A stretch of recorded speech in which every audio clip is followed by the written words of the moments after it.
Yeah, there it is.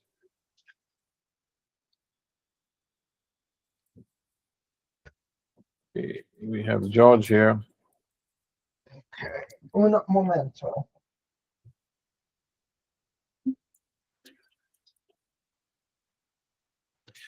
Hi, George. How are you? Hi. How's man? Happy What's to be up, here George? and looking forward to learning more from you guys. So I think we're Good. going to be learning more from Michael today. Yeah. I look forward to that. That will be a good one. Yeah. Talking about, I'm gonna get some tea. I'll be right back. yeah, talking on Michael. We have Michael here. How's everybody doing? All good, all good. All right, I'm honored I hope- to learn from you this evening. Very nice to meet you. Thanks for joining today. Thank you. Usman, I we're have going all the to give him a few minutes to get in. Yeah, we need to give a few minutes because I'm only having note takers joining the meeting right now. Okay. Hello, Michael. Nick, how you doing? It's going, man. How about you? It's going really good. I've been traveling all week, so it's my first day back home in a minute. Yeah, you had all those weddings and fun events, though, huh? We've had those, but in addition to that, I've been traveling from Detroit to Baltimore every other week. I'm moving a sales office, a manufacturing plant, and a warehouse from Baltimore to Detroit. It's part of my consulting practice, and so we've been pretty busy. And we actually, after 4 months of planning for the sales office, we executed that this past week. So, but went good. Just it's if you plan it properly, things went well. That it comes down to planning. That's what it always comes down to. I did a good amount of that stuff for like transferring warehouses and stuff with my buddy for a construction company. The lack of planning was absurd. We would get there would be no shipments of trucks and all of that for semis to load up all the stuff we needed to. It was just terrible for the planning. Yeah. We're always planning it on the spot. It's like that's not how you're supposed to do it. What's up, Renee? So, Hey, what's up, guys? Hey, So, everybody. Hi, Sua is here for the first time. Carlos is here. Welcome, Carlos. Welcome, Sua. Welcome, Brett. Welcome back, Renoso. Thank you, guys. Good to be here. Well, I missed last Welcome. time. I First saw it time the day joiner. after. I was like, damn it. Right. Yeah, so nice to see you here. look like you're sitting in a spaceship. Yeah, I was Cool playing background. around with the background. Like, oh, that's cool. I couldn't choose. Cool. gosh, of course, I have a zit on my face for the meeting in front of everyone. That is the nerves, man. That is the nerves. yeah, so you guys, those who are new here, would you want to introduce yourself if you want to, or how are you comfortable? So, Brett, would you want to just introduce yourself? Sure. Thank you. Brett Jones. I am new to this community. Joined, I think, a week ago or so. Been watching Nate's videos for a while. I'm just really enjoyed and finally jumped in, and I'm probably halfway through 10 hours and 10 minutes. But I like my 9 to 5 keeps getting in the way of all of this fun that you guys have been having here for a while. So I'm excited to jump in. Yeah. What's nice, your 9 nice. to 5, Brett? Just curious. What's that? What's your 9 to 5? What's your career? I work. I'm a software executive, so been in the software game for a while.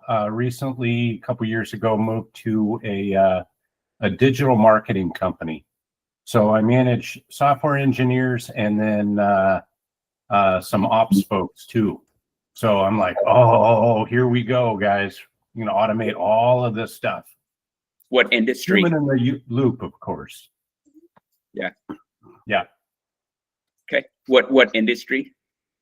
Actually, we're serving up primarily in automotive, but also like capital equipment, and got various clients in several industries, but predominantly those ones.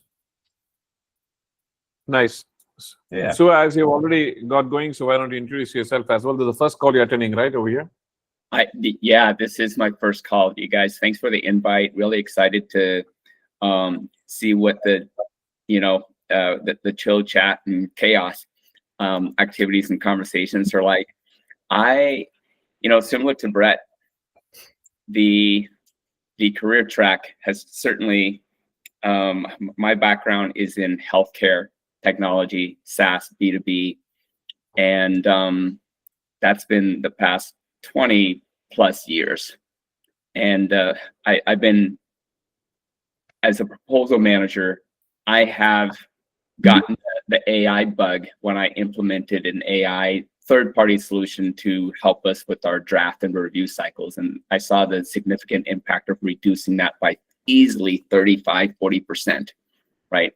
And I came across Nate's course with just looking to automate other portions and operations outside of proposals. And today I'm going to focus on building I'm going to focus on the RAG video and look to see how I can mimic and model that to help with just other types of documentation. To be transparent, my company, former company, went through a merger acquisition, multiple rounds of, it's exciting, but there's also just, you go through that reduction enforcement. And after a year now, I knew that this was coming. My work has been eliminated and I'm able to focus more on this, but at the same time, this will take some time to build steady revenue. And that's what I've been doing, is balancing career track, I've been making some great progress, getting some interviews lined up, but at the same time, my passion and inspiration is still automating, optimizing, and I haven't been able to, I do have to focus on, okay, this week or this day, I need to prepare for the interviews, but I'm really looking forward to continue on the Nate's course and keeping in touch with you guys. Cool. Fantastic, so fantastic. So love what you're trying to accomplish, and all the best. I'm rooting for you. You've been I think all of us are here. Thank you. So welcome, Dylan, Carlos, Eric, Jose. Yes, Dylan, as you're waving out, why don't you introduce yourself? I think the first time on this call I'm seeing you around. Yeah, can you hear me okay? Yeah, loud and clear. Cool, awesome. I just popped in here pretty quick. I just previous AI agency owner, run TikTok, YouTube, all that jazz. And I just had Nick on the, I work with NADM as a community manager. And I just launched just posted on our YouTube channel, Nate Herc and me doing an interview on the podcast. So I just dropped it inside the channel a couple seconds ago. I got started with NADM by joining Nate's group. And so it's been fun to be able to do that, level up, and then go and actually work directly with NADM. So I do a bunch of in-person events, work with content creators in the podcast. So I get to ask all these people awesome questions about, like, how the hell did you grow your business and what do you do to stay consistent and all that jazz. And so I have a podcast from before, a couple hundred episodes, and based on a different topic. But yeah, I was posting in the group, and then I saw this thing was live, and I was like, let's just come in and see what everybody's doing, little boots in the ground, and see what's cracking. So yeah, that's what's up over here. And so we just, I don't know if you guys know, we released a new text to workflow, so that's up and out. So happy to answer any questions. Eager to learn. I'll probably hang out for a bit. But yeah, that's me. That's who I am. Hey, everybody. Yeah, Welcome, Len. Yep. Nice to hear from you, sir. nice to meet you. Yep. So we'll get started with Michael's presentation in just a few minutes. In the meantime, I think we have few more new members. If I don't pronounce your name right, forgive me. My apologies in advance. I'm from India, so maybe I may not pronounce your name right. So please do correct me if I'm wrong. I think we have Carlos and Eric. If you all want to introduce yourself. Yes. This is Carlos. I just got here also looking around, trying to learn a little bit about automations. I'm originally from Spain. I've been in the United States for 3 to 4 years or so. My background is in finance and international controlling. I've been living in different countries, doing different jobs. But I wanted to get to a CEO position in a big healthcare company like Swatan, but I didn't got the perfect moment in time for that. So I'm beginning to think in maybe it's my time to do my thing. And I help some little solopreneurs in their marketing journey because I love strategy and consultancy, and I have my little strategy firm, and I'm just trying to learn this because I know it's a new wave and you guys are doing it awesome. The little time that I have to review the post and all of the contributions that you guys are doing is amazing. I'm completely lost. Let me just be clear with that. But I know for me, in this first moment, the fact of knowing that things can be done and seeing you guys how you resolve things and how things are existing, it allows me eventually to contact to somebody to ask for help, or I would like to be able to build like you guys do, but I know it's a matter of putting a lot of effort in that. And I'm super happy to have the chance to have so many bright people surrounding me. So I will just shut my mouth and try to learn as much as I can from you guys, and super happy to meet you. Fantastic, Carlos. Happy to meet you as well. Welcome to some of people who has joined the meeting. Eric, do you want to introduce yourself? Sure. Thank you, Glenn. Yeah, so I'm new to the community. Hello, everyone. My background is enterprise app development. That's what I've been doing for the last couple decades. Currently, I'm in a contract that started 6 months that lasted to 11 years now in the heavy equipment industry. Basically doing traditional, using coding for creating enterprise apps and process automations. But now with the popularity of AI, I'm starting to dig into it. Started with Python, saw the convenience of N8N. So that's that's what drew me to this. I saw Nate's YouTube videos on N8N, so decided to jump in and join. Focusing more now on AI automations, getting very familiar with it compared to what I've traditionally done with full coding implementations for automations. And that's where I'm at with this journey, and I'm happy to be part of this community. Thanks, everyone. Fantastic. Fantastic. Welcome. Welcome. I think we can ask Jacopo to introduce himself before he hits the accelerator again. Sorry, guys, I'm on the motorbike. I'm just coming back from a business meeting. I'm Jacopo from Barcelona, based in Spain, and I joined the community 3 weeks ago, and I am experimenting N8 at this moment. I'm the HR manager of a Swiss chemical company called Lonza Arxada, and I'm based here in Barcelona. So it's very nice to meet you, and in 10 minutes I'm going to be able to join normally. Sorry for the noise and if I cannot look at the camera. I think we're going to be here for like 3 hours, so you'll have time. You're perfectly clear, Jacopo. Which bike are you riding, by the way? I am riding a Triumph Bonneville at this moment. Oh, fantastic. So I am planning a boys trip to Barcelona next year, so I get to ride that bike. I have a Speedmaster here. There we go. Okay, that's very nice. And if anyone is coming to Barcelona, please send me a message on Skool. I'm very happy to give you any recommendation in this beautiful city. I'm there in January with a lot of boys, Jacobo. You're just, I hope you didn't, dig a pit for yourself by offering that to me. Right. Excellent. Welcome, Steve. Welcome, Jose. Am I pronouncing names right? If you all want to introduce yourself before we can ask Michael to get started. Hey, I'm Steve Cunningham in Los Angeles, and new to the family. My primary interest is voice AI. So I'm more of a rookie, just getting started. Just started building with N8, N8N and retail. So I'm the new kid on the block. Thanks, you guys. Appreciate you. I think all of the new kids.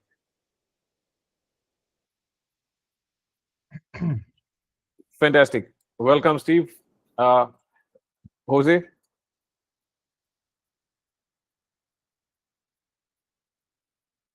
You're on mute. We can't hear you. Okay. No problem. Take your time. We have, I Hey, think. I just want to test something real quick. Can you hear me still when I do this? Yep. God. Yeah, we Okay. can hear you. Okay.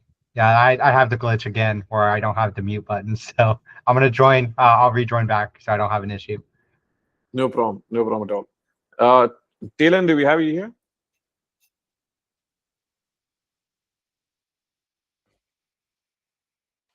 Yeah, I'm here.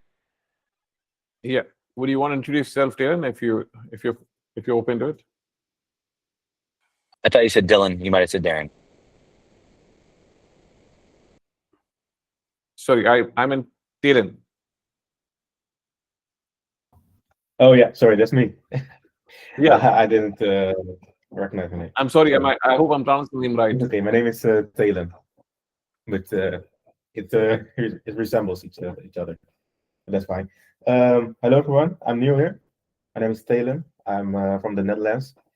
My profession is application manager in a small town here. I'm just trying to figure out how I can improve some processes in our business using automation. I saw that N8N is a good place to start with getting familiar with it. I'm also interested in getting to know a bit of Power Automate, as we are also using Microsoft in our business. So that would be interesting as well. But I got to start somewhere. That's why I'm here. I like the community so far. I get a lot of good lessons here from here. So I appreciate it. I also see that it's a very nice community to everyone is supporting each other and love seeing that. Thank you for having me. Welcome, welcome. Welcome, Taylor. Okay, anybody else wants to introduce themselves before we start off with the presentation by Michael? Yes, I will introduce myself. Thank you, Nick, for the tip on how to unmute yourself. That that was interesting struggle. Hi, my name is Jose, based in Boston, Massachusetts. I'm 28, been in the finance industry the last few years, currently working at Harvard in their financial administration as analyst / AI ambassador hybrid. Also working with, my true passion is with the registered investment advisory industry. I spent a few years there in a rotational kind of program where I worked in ops, worked as a paraplanner, worked in administrative type stuff. I basically touched on every single part of the business. It was a small business, so I learned from the business owner itself, and now I work with them as kind of like my clients in a sense. I have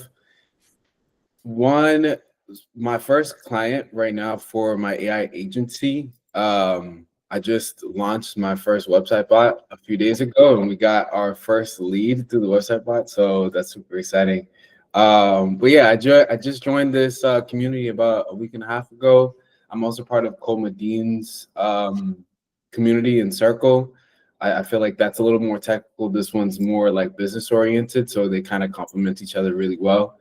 But yeah, I've been having a great time, communicating and getting to connect with a few of you guys. So I'm looking forward to chopping it up with you guys and learning from you guys and sharing what I know. Fantastic. Welcome, Jose. We're also looking forward to learning from you. Yeah, that is for sure. Amy, you're up. Hi there. So yeah, I just thought I'd introduce myself because I'm new, and I might be the only female here. So thank you for welcoming me. And I am brand new to all this professionally. And even though I've been kind of learning over the past few months, I still don't have a clue. But I actually got, and I'm trying to start an AI automation agency, consultancy.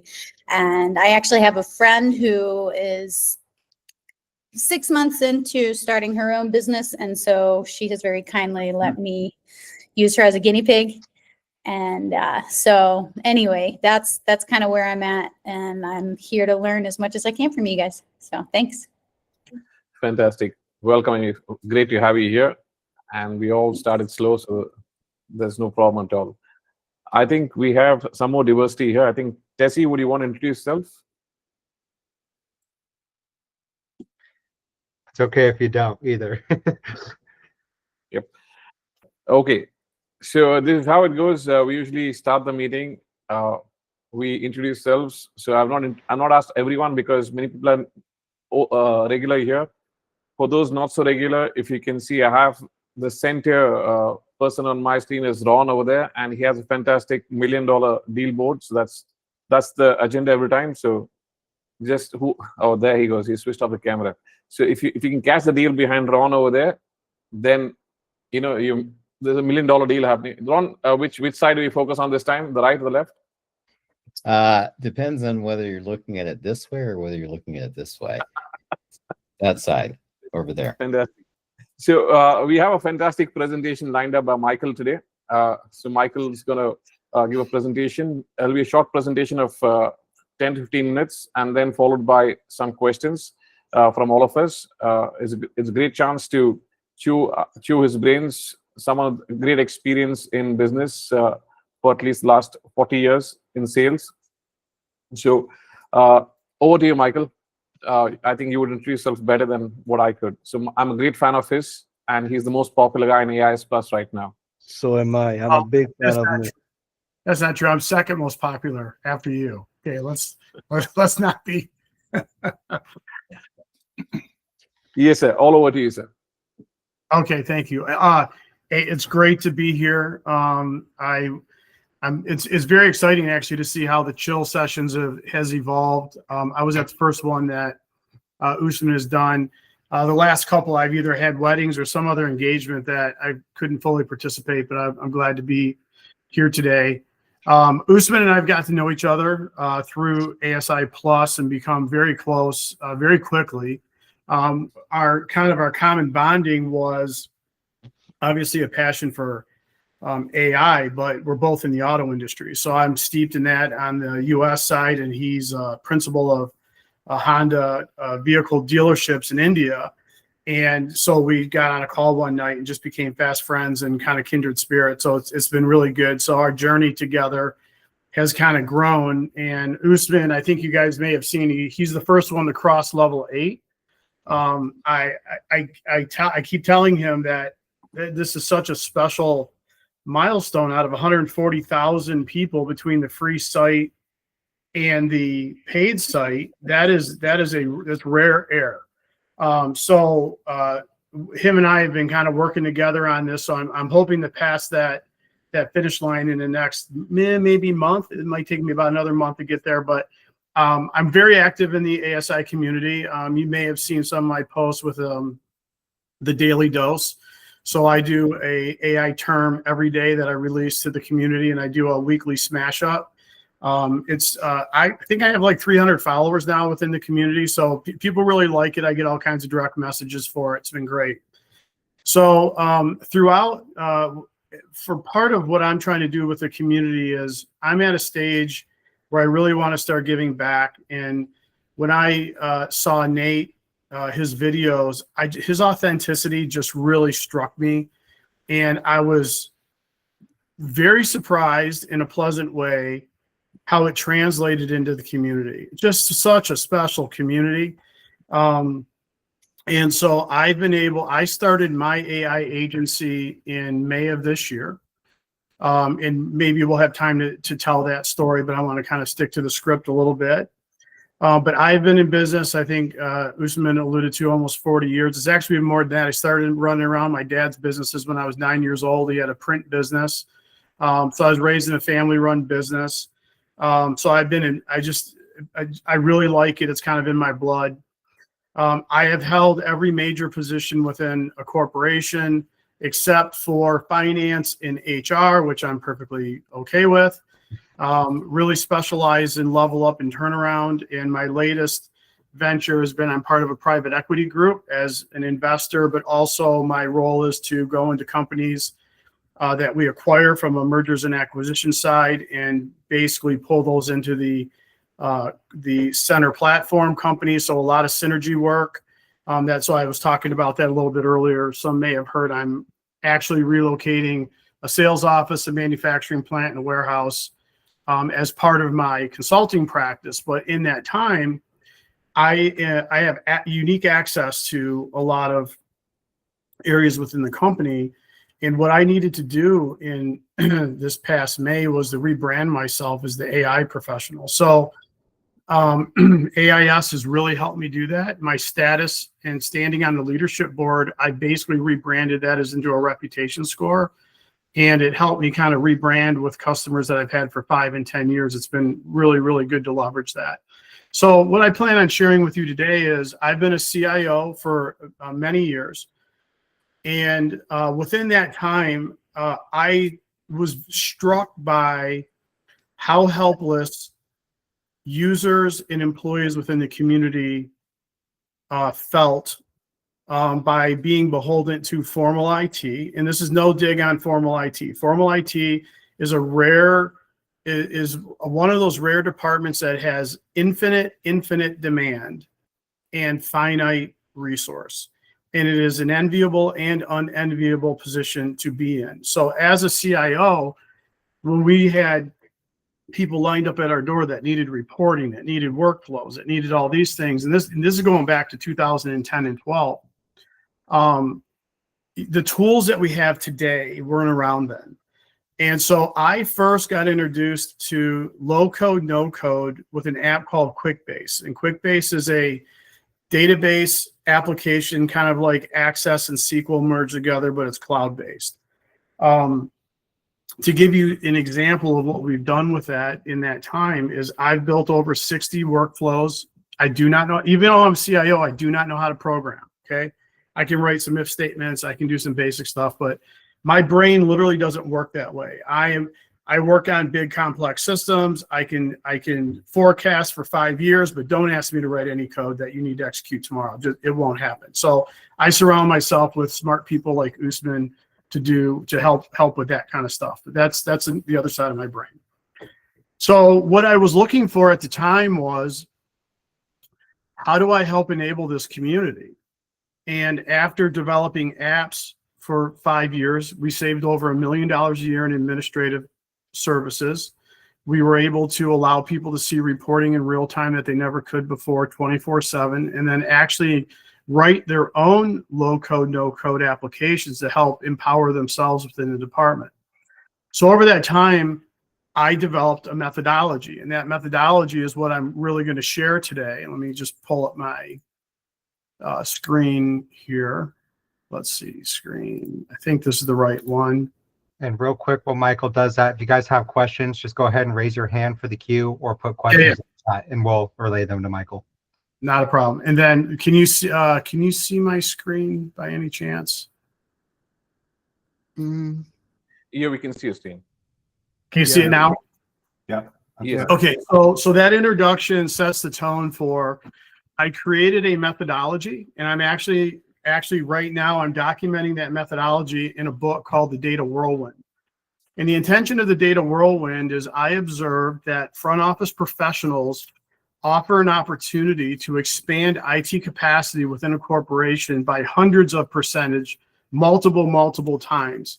But formal IT has a very rigorous mindset. And as long as the data whirlwind or the data chaos is the order of the day, IT will turn a blind eye to all that data. But as soon as it gets structured, As soon as it's in rows and columns, they want to come in and say it's theirs. Okay. So now the reason this became an issue for me is because I went from being a CIO to a COO, and I still wanted to control the low code, no code applications for my entire organization. So I was then referred to in those days as a shadow IT, right? This was very popular. I'm a big citizen developer guy. And so I captured these methodologies and created this program. So now here's what happened. I started writing this book, believe it or not, in 2018. The QuickBase community wasn't big enough for me to really make an impact to really roll it out. When AI first came around and I was in the AIS community, as I was posting, I found myself literally regurgitating my book. And so what I did is I basically dusted it off and replaced QuickBase with N8N and AI, and thus here you are, okay? So the first question is I have written about this in form within the AIS Plus community.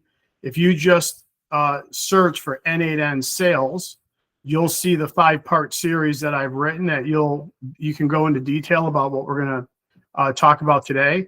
However, at the end, I have a new Skool community that will have much more detail that I'll share with this group. Anybody who's in this group for free, not a problem.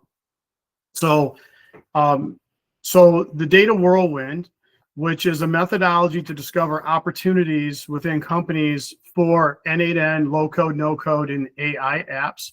Today, we're going to talk about 5 specific things. We're going to talk about a concept called shooting the gap, built to my limits, imperfect connections, introducing something new with something familiar, and then we'll just recap with the Data Whirlwind.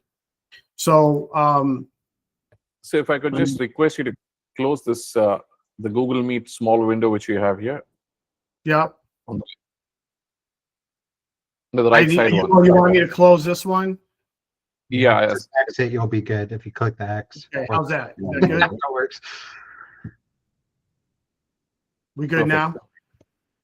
Okay, so the first one is shoot the gap. So there's a phenomenon that I've noticed, and I'm sure others have noticed within industry, especially when you're in IT. So traditional IT always moves slower than what market demand is.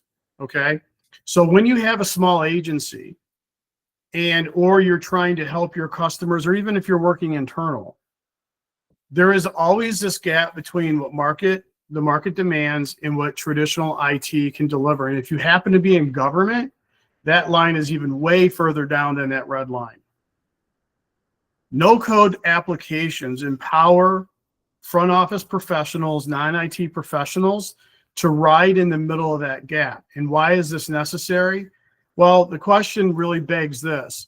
If you have employees who are going to formal IT and they submit a request, and they need to have something done for a client, for themselves, for efficiencies, and IT says, great, that'll take me 2 days to do, that'll take me 3 weeks to do, that'll take me 2 months to do, but it's going to literally take me 6 months to get to it, 9 months to get to it.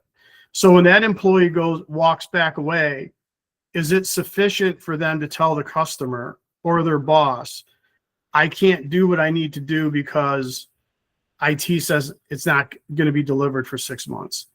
And the answer to that is no. So this leads into other opportunities that we'll talk about in a minute, but this gap is perpetual. As long as I've been observing it, it never goes away. Sometimes it widens, sometimes it narrows. But at the end of the day, the best way to shoot this gap is now through N8N workflows and automations, because you can do these in a non-integrated or an integrated fashion, and you can implement these things without really triggering some of the formal IT opportunities. Okay, so that's the first principle. Anybody have any questions or thoughts on that? Amen. To be honest, it seems very complicated, the words and everything you're talking about, but I'm just taking it in. So, and hi, Michael, I'm Reynoso. Hey, Reynoso. Hey, thank you.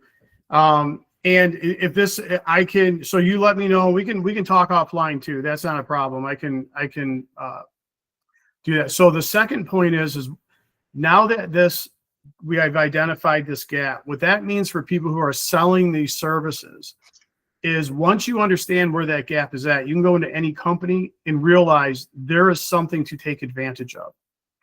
Now, what happens with this phenomenon when market demand, when employees come to you because your customers need something, their customers need something, and they get turned away, the next concept is built to my limits. And what does this mean? What this means is that employees will go back and they will design systems within their own capabilities. So what does that look like today in the front office? That's Word, that's Excel, email, Post-it notes, and yes, Post-it notes. So believe it or not, I did a survey with 150 people last year. Now, I've done this twice. I did it 10 years ago and I did it last year. And 10 years ago, so I asked the question, what is your favorite project management system? Okay, front office only. 25% of the people came back and said Post-it notes. Last year, that number was 15%. Okay, now the gap's closing, but why is this? Because some people aren't trained in technology. Some people just don't think in this manner, and they have to come up with a solution to meet their customer need.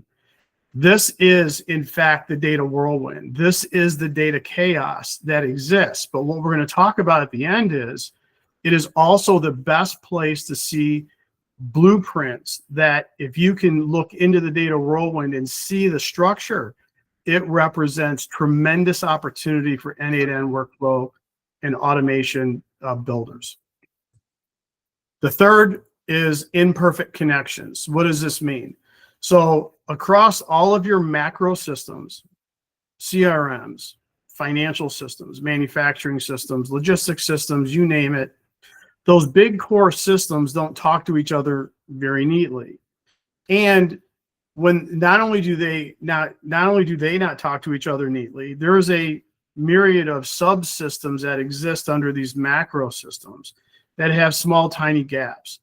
And the people that fill the gap are human beings. So these are literally human APIs that fill the gaps of all the imperfect connections between your systems. And this is the second area where there is tremendous opportunity. Now, the opportunity doesn't have to exist for N8N builders in the integration between the imperfect connections.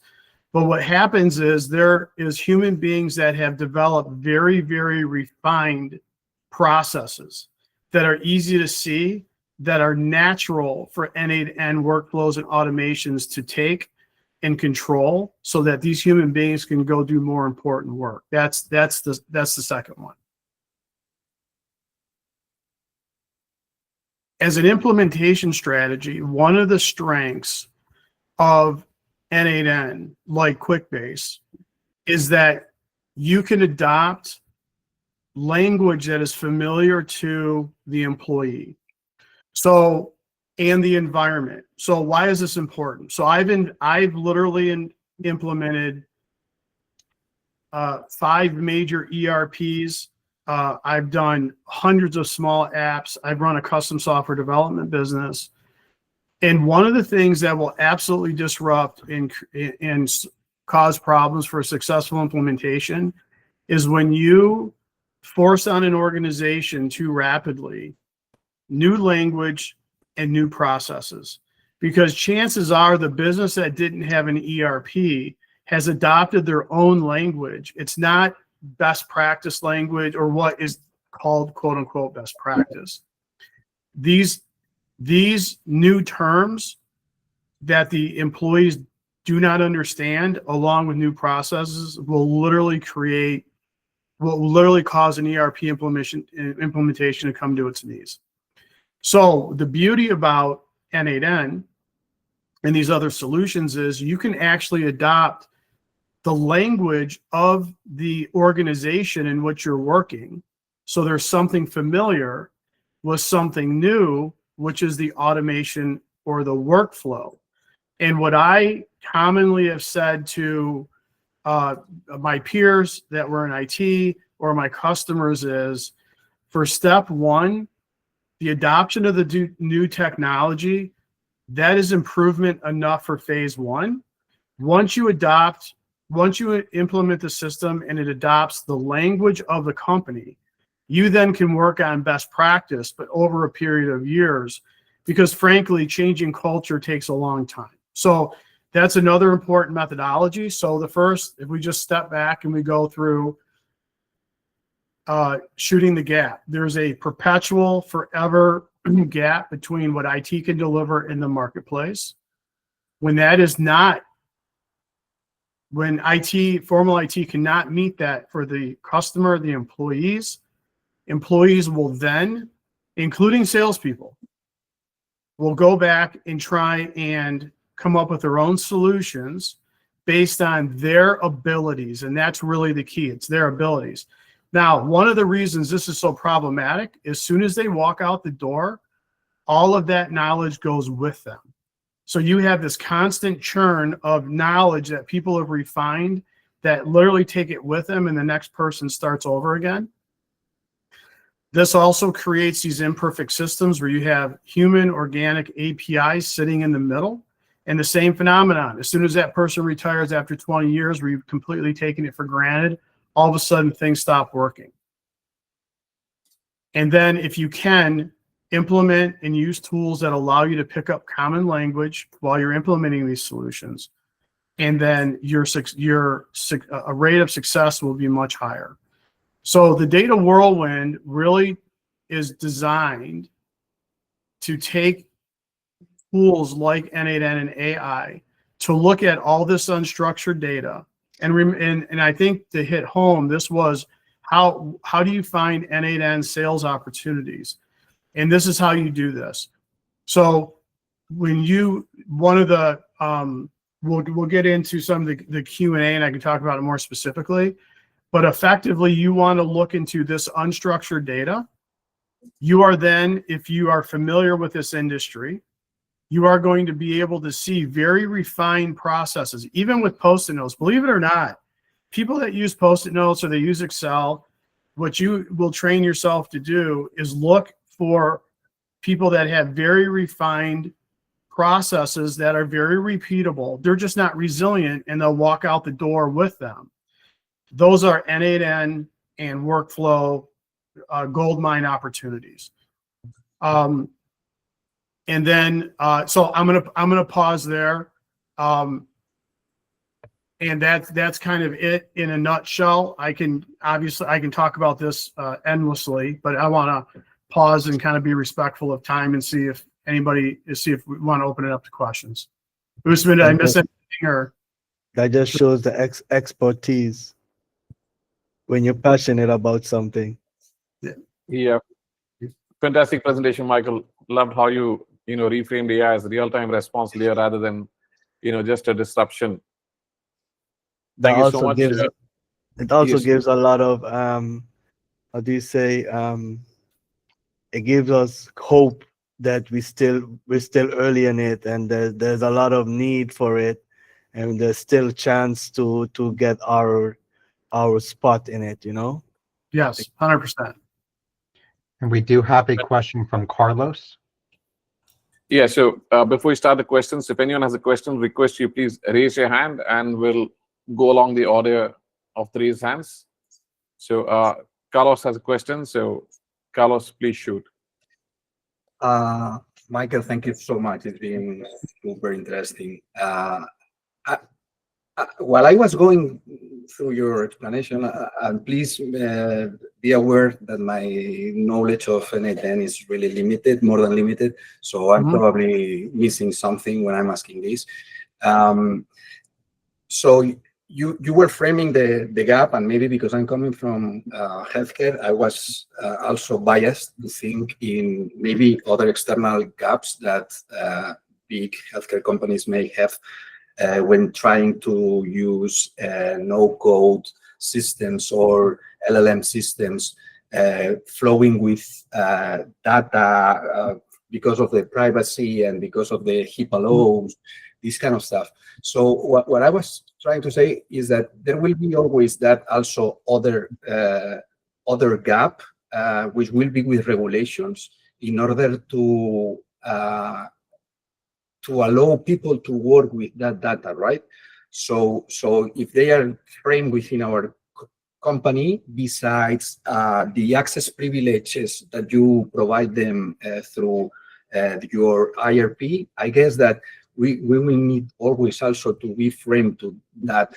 And maybe what I was trying to say is how do you, my question is for you, in fact, how do you see this, I don't know if it's a threat or it's a limitation, because, you know, if you build something that is taking that data privacy in a weird way because it's not regulated yet or whatever it is. 100%. Yeah, it's a great question, and I actually think I actually would pursue that as a future opportunity, and here's why I say that. So today the AI industry is kind of broken into two big groups.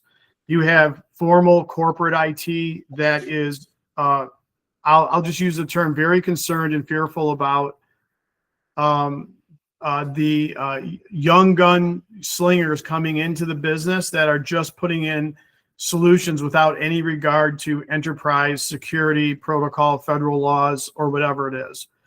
So these represent two opportunities. So now this presentation is geared really towards the AIS Plus community, which is probably about 50% technical people that are now starting solo agencies. And I'd say another 30% of small agencies that have existing customers that are not highly regulated. I would say about 20% are in highly regulated industries. So we were just on a call. I was just on a call with Nate Herc has a new incubator masterclass that I think you guys may have saw introduced. I'm actually his community manager, so I manage the incubator for Nate. And one of our members just was at a show in LA, and now they have a workflow that's like N8N, but it's HIPAA compliant. So it's emerging, and we're still very early. But any highly regulated environment and anything that do with advanced security, I think this is the future of AI. And if you have a specialty in it, I really think that this is going to be an amazing opportunity.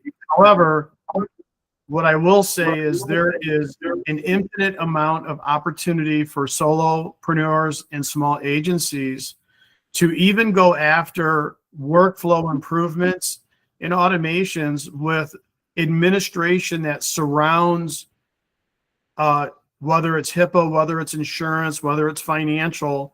There is a lot of opportunity, such as right now Copilot is integrating, Microsoft is integrating Copilot within Microsoft Office, right? There's a lot of companies that are hesitant to even allow email automation, very, very basic stuff. So I would say that in the highly regulated areas, this is a known gap right now, and it is a real big concern. But there are tools that are being developed today that are very industry specific. A lot of what I've talked about today are for industries or departments that surround these or other industries where there's tremendous opportunity for N8N builders to fill those gaps with workflows. So it's a very good point. It's a very, very good point. Thank you so much, Michael. Thank you so much. Thank you so much, Carlos. Thank you so much, Michael. Mithun, you had a question. Hi, Michael. Thank you so much for the presentation. Hope I'm audible. Yes, you're audible. Clear? Okay, yeah, thank you. Firstly, I really appreciate giving this presentation. And Usman, thanks for organizing this. I am from IT background, and definitely whatever I saw in this presentation, it totally makes sense. But my question is, now that the majority of us are focusing on small and medium businesses like let's say a dental clinic or a vet business, or even something even smaller than that, like a retail store, anything like that. How relevant is the data whirlwind or these kind of issues that they face, and how when we are talking to those business managers, like what kind of questions should we pose to them to identify any gaps in their data, Michael, if you can give some insights on that. Yeah, so it's a great question. So I have a very specific answer for that. And what is important, and this is where the opportunity comes out, I'll use myself as an example. So I have a consulting business, and I happen to be very proficient at operations and logistics. I understand administration and sales and marketing, but I have some deep specialties within a few fields. So when you apply the methodology that I talked about, it helps if you focus on an area that you're specialized in, or you have somebody on your team that's highly specialized, because they will intuitively know after they see this where those gaps exist. And then that gives you the ability to go into these customers and frame questions and conversations about those opportunities. But some of them are very simple. So I'll give you some practical ones. Okay. So I can walk into virtually any company, and there are 2 or 3 questions that I can ask that will reveal where some opportunities exist. So the first one is this: do you have any open positions today? Are you posting for jobs? And if so, at what rate? So now, the reason we want to ask that question is for 2 reasons. One is they're going to say, yeah, we have about 5 or 10 open postings. Or the other one is, yeah, we have like 100 jobs out there, and my team has to go through like 400 resumes a month to try and figure out which ones are qualified and which ones aren't. Okay, so now there's 2 opportunities that were just mentioned. So the first one is, if they have open job postings, what that tells you is that they have a gap that a human being isn't filling right now, and they need that gap filled. And depending on what that job is, you will know based on your N8N knowledge what workflows can help not eliminate. You don't need to eliminate it. You just need to close the gap. And that is a built-in lead for you right there. So if they say, I have 5, just go in and ask, hey, how many open positions? Go to the company on LinkedIn and see how many postings they have. It literally tells you where they have gaps in their process that a human being is not filling, that if there was an automation in place, that job posting would not exist. Okay, so that's the first one. I'll give you the second one. It's a little bit more complex. So this is called, this is my name. I made it up. Okay, there could be another industry name, but I call it workforce resilience. So if I'm sorry, I skipped a piece. I'm sorry, let me go back. So the second opportunity with HR is, there's so many job postings that they can't control them. And so you know what the natural lead there is. I can build a workflow that can post the jobs, take the applications, take the resumes. Based on that, I can apply a scoring mechanism that you define, and I will tell your HR people what 10 people you need to interview, right? So that's the second opportunity. The third one is, for those in the voice AI space, there is companies right now that do all that and have AI do the first interview. And they don't even talk to a human being until they're pre-qualified after the first interview. Okay? So very simply, look at their job postings. It'll tell you where the gaps are in the organization. Okay? Workforce resilience. This is kind of like a parlor trick. This is just something that I can virtually walk in any, if I know you have a call center, you just need to ask 3 questions, okay? Number 1, do you have a department in your company where the training literally sometimes lasts longer than people are employed with you, okay? So training is incredibly expensive. We know this. 2 is, is the labor market tough where you can't find people to fill those roles? Okay. So when you have an area that has a lot of and then do you have a lot of turnover?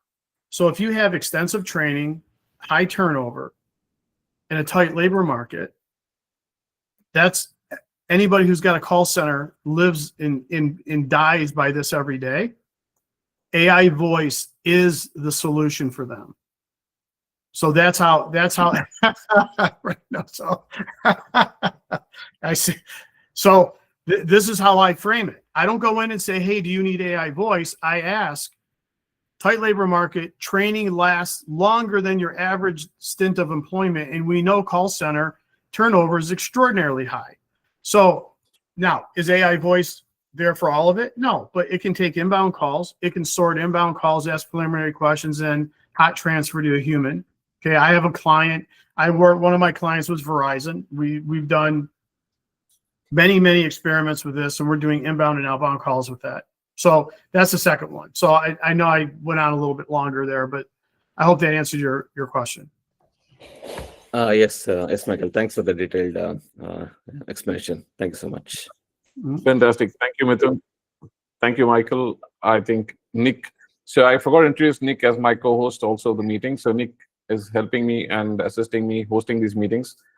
Nick, over to you. Awesome. Thank you. Yes, hello, everyone. And thank you, Michael, for doing the presentation. I actually wanted to go ahead and retouch on, you had an image where it was a person and like their tool stack of what they're familiar with and like Word, everything like that. Yes, this. So I get what you're saying with like, for example, a front desk person is going to have like their own tool stack that they're used to doing, whether it's sticky notes, Word, and just kind of putting it onto there. I would like to hear you elaborate a little bit more on how you would work with an individual to structure the data that they usually don't have structured and how you would go about structuring it with them. So, okay, so this is interesting. So I can answer that, but I'm gonna answer it a little bit differently. That would be considered a non-qualified customer for me. Okay. The reason I say that is the topic or the emphasis of the articles was identifying N8N sales opportunities today. And one of the things that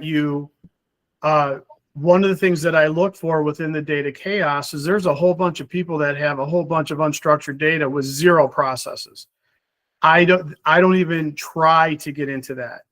What I do is I then literally fishnet out of that people who have structured their processes. That is a qualified opportunity. Okay.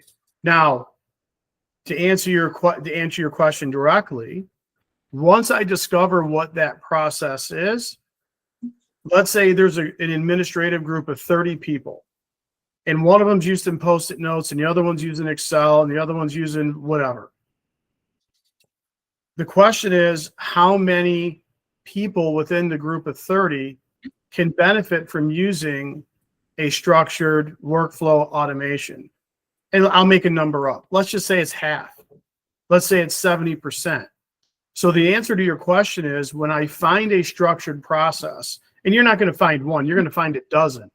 Well, the first one you go after is the one that has the most, will have the highest adoption rate because everybody in that group can benefit from it.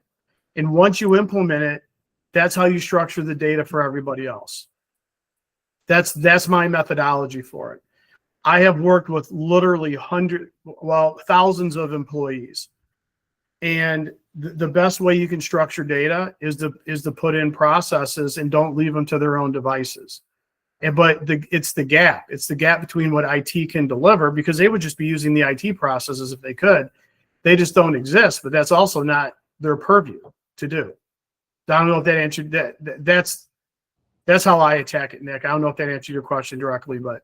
No, it did. I just wanted to basically get a glimpse into your brain of the thought process you would do for kind of going about that. So yeah, I don't even, that is an unqualified customer to me. That may be somebody else's niche, but it's not mine. Okay. Thank you. Thank you, Nick. Thank you, Mike. We have Jacopo, or is it Jacopo? I'm sorry if I'm getting the name wrong, but no problem at all, actually. I don't want to go off track with my question, but working in HR is pretty interesting.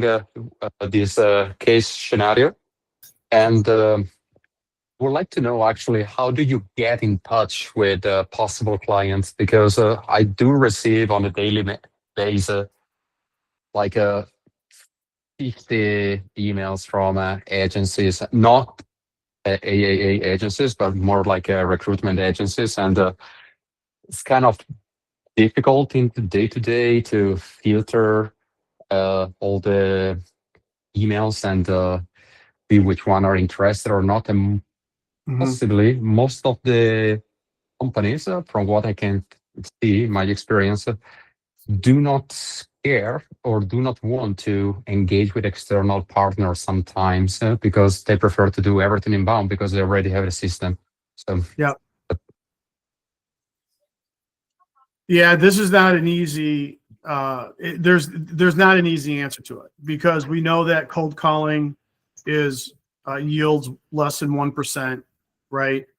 And the answer that I would have for you, you may not like or it may not be applicable, but the benefit of having a long gray beard is I know a bunch of people, and I have helped a bunch of people through my career. And what I'm benefiting from right now, and maybe this does apply to you, maybe it'll help you think about it differently. But if you worked with a group of peers that you came up through the ranks together, my guess is there's some of them that are hold executive positions somewhere that can get you in the door. So for me personally, all these warm referrals and all these people that I have relationships, I don't cold call anymore. I don't go door to door. I don't take cold referrals. It's all about my network and my referrals. But where I would look at, depending on where you're at, is look at your peer group that you've literally grown up through the ranks with since you've been 20 years old, and go see where they're at. That will get you in. That will get you a few opportunities just by doing that. That's where I would look. And then if you take this blueprint we talk about and then apply it to that business unit, go look at their job postings, you're going to be able to call and have a conversation about, hey, I can help you in this very specific area. Here's the beauty about N8N. You could do a non-integrated workflow that's very safe, that isn't going to trigger IT or anything. It's just going to help somebody be more productive. If you identify in your specialty 4 or 5 of those opportunities, and then you overlay that with people that you've worked with in the past and see where they're at, that's one strategy that I actively use today. I just happen to be a little longer in the tooth, so that list is longer for me. So I don't know if that helped, but that's the best answer I have.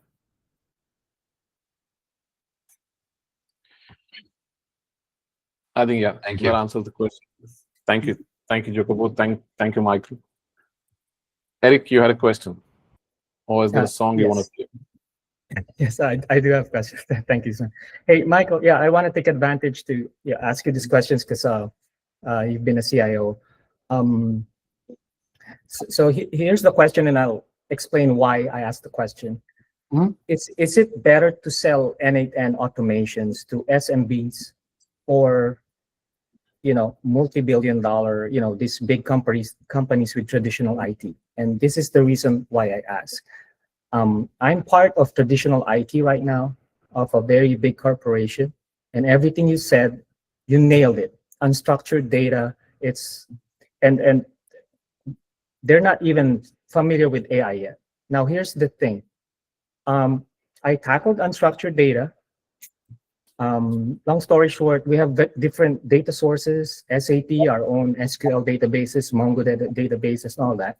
Some are in PDF format.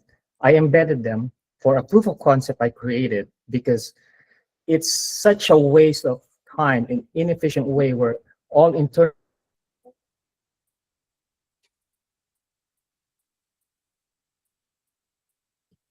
Did Eric freeze up, or is it me? No, he froze up right on the good part too. Director level. Oh, there he is. You're gonna have to rewind like 15 seconds, Eric. Oh, so Eric, froze up. You froze for about 15 seconds. Oh, sorry. Yeah, to keep it short, I got a POC going. I targeted a knowledge base for our marketing department so that it could help their sales efforts. Yep. The intention is first internal and then for our US dealers. They're happy. So time to get it to our staging remote environment and hopefully go to production. So I needed director approval, right? When it get to that part, suddenly, basically it's a case of too many cooks in the kitchen. Suddenly our SAP department wanted to do that. I'm, by the way, part of the main IT department that does our enterprise apps. Yep. And our parts department wanted their own implementation. So basically, because of the layers of approval in an enterprise organization, it got stalled, right? So, and that's why, like, if I were to do this to sell it outside, right? Not, offer N8N services. From what I've seen, it seems like it would be a better use of my time to sell this to SMBs as opposed to bigger corporations where you can get the approval of management, but when it comes to the director level approvals, you're going to get stalled. So I wanted to get your opinion on that one, because eventually all of us would want to be, I'm assuming, want to do the same thing, selling these services, and it's on point with what you presented here. Yeah. So it's a fantastic question, and I think you have a very unique advantage because of your formal IT background, because you know what the tripwires are. Okay. So now I can answer this question in 30 seconds, or I can answer it in 30 minutes. Which one would you like? I'm gonna share something with you. This is what I do. Okay. So just bear with me. Is it okay if I take like 3 minutes to answer his question, Nick and Usman? Is that good? Yeah, I think it's going to be beneficial for everyone. It's a good question. Okay, here's what I'm gonna. So this is I own a company called AI Daddy Strategies. I've built, one of my specialties is AI opportunity mapping and private coaching. Okay, so what you're seeing, I literally built this in Lovable. It is a full AI opportunity mapping journey that I provide for my customers. Okay. Now we can talk about the app maybe at another time, but it explains what I do. So I have broke down AI opportunity mapping for a company into crawl, walk, run, sprint. Sprint, fully automated. Crawl, self-contained, N8N, AI application opportunities. Now, here's where I'd like to challenge the group a little bit. Don't get fixated on N8N. Get fixated on AI apps that can help the customer achieve a specific task. I don't care if it's Genesis. I don't care if it's VAO3. It doesn't matter, because here's the reality. People conflate AI with automations and workflows. They don't know the difference, and you don't need to explain it to them. You don't have to explain it to them in order to win a job. Okay. The opportunity that you have is in training. Okay. So the reason I bring this up is because you described an issue that is very prevalent, which is you start from the middle or the bottom up. And as soon as you get visibility, IT comes in and takes it away from you. I start from the top down. So I have a training program that I'm gonna actually share this with everybody for free today. Okay, this is not a pitch. This is just, you're literally unraveling my business model, and I'm giving you kind of a Wizard of Oz behind the curtain view. Okay, so I had this exact issue, but there's a couple different things here. Number one that you mentioned is AI. Okay, since we're talking inside the group, I use this term loosely and respectfully. The industry as a whole is AI ignorant. They don't understand what AI is. So I have created a program called AI literacy and fluency. Okay. And this goes to AI bits and pieces. So what this does is I have an entire classroom that I've built on AI terms, how to use it. Matter of fact, when we talk about Lovable, it's one of the exercises I have. Okay. And how to spot AI opportunities is literally what you just went through. I teach my customers how to find these opportunities themselves. Because you know why? Because formal IT is not going to implement them. Okay. We are. You know why? Because of the gap we talked about. They can't get to it for 6 months. So now here's the issue. I believe there is more money or as much money to be made by private coaching and AI opportunity mapping as there is actually building the solution. So Usman is actually the person who builds all my workflows and fulfillment. But I spend a lot of time selling coaching. Now, why do I do this? Because when I deliver an AI map to people, okay, so as an example, let me see if I can find one here. See if this comes up. Let's see.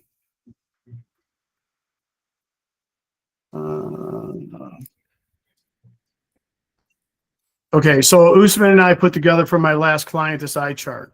So literally for every department they have, we provide to them ideas on where AI can help improve their business. Now, this is why a specialty is important, because you know this in advance before you walk in. And then we tell them it'll add more capacity. It'll make us, it'll help somebody with the same resource. Our methodology is I take 5 people, I want to make them feel like they're 15. Okay. I can add more capacity. I can make people more efficient. I'm a single person, but I'm going to show you how you can do a little bit more. You can optimize data, workforce resilience that we talked about, adding automations. So we go through this process with them.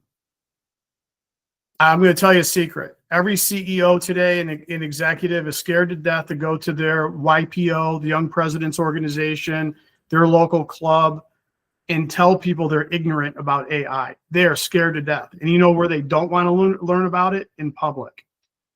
So if you go and start selling private coaching for CEOs, you will literally have design a 4-hour session. Okay. I have a 6-hour session and I charge between $3,000 and $5,000 for it. I have now created trust with the CEO. So you know what the CEO did? For another $5,000, I train his entire executive sales team. And you know how I do it? Well, I do it with AI bits and pieces, because this is the program you're going to go through. Okay. While I'm meeting with you personally to help you understand and how to apply this to your business. Okay. Then what happened? This is literal what I'm doing right now. Okay. This is not, I'm not exaggerating for effect or anything. I would then just ask to come back and be a guest speaker for 150 people, their employees, for 30 minutes. And you know what I'm going to give every one of them? AI bits and pieces. Because I'm going to walk out with 60 people having the link where they need help with AI, they're going to come to me. Okay, so this is literally the program that I've built that I'm deploying today. And everybody here today, Usman's going to send a link out so you can get into this. I was going to say this to the end, but basically I created the Data Whirlwind as a private course. There's a paywall for it. If you join AI Bits and Pieces, which is free, direct message me, give me access to the Data Whirlwind, and I'll give you, anybody who's on this call, you'll get access. Okay, so you'll have, and then I'm going to be adding to this content all the time.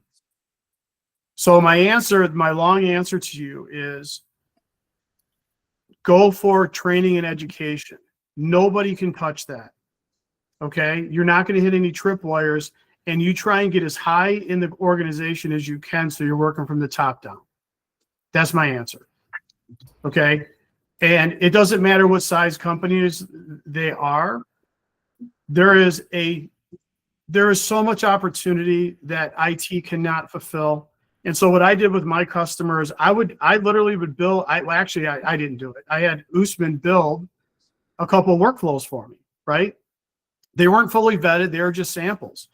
Usman did this fantastic video on when Nano Banana came out. Okay, I took that and sent it to the creative director. She had saved so much time. I'm back in there doing 2 other projects right now.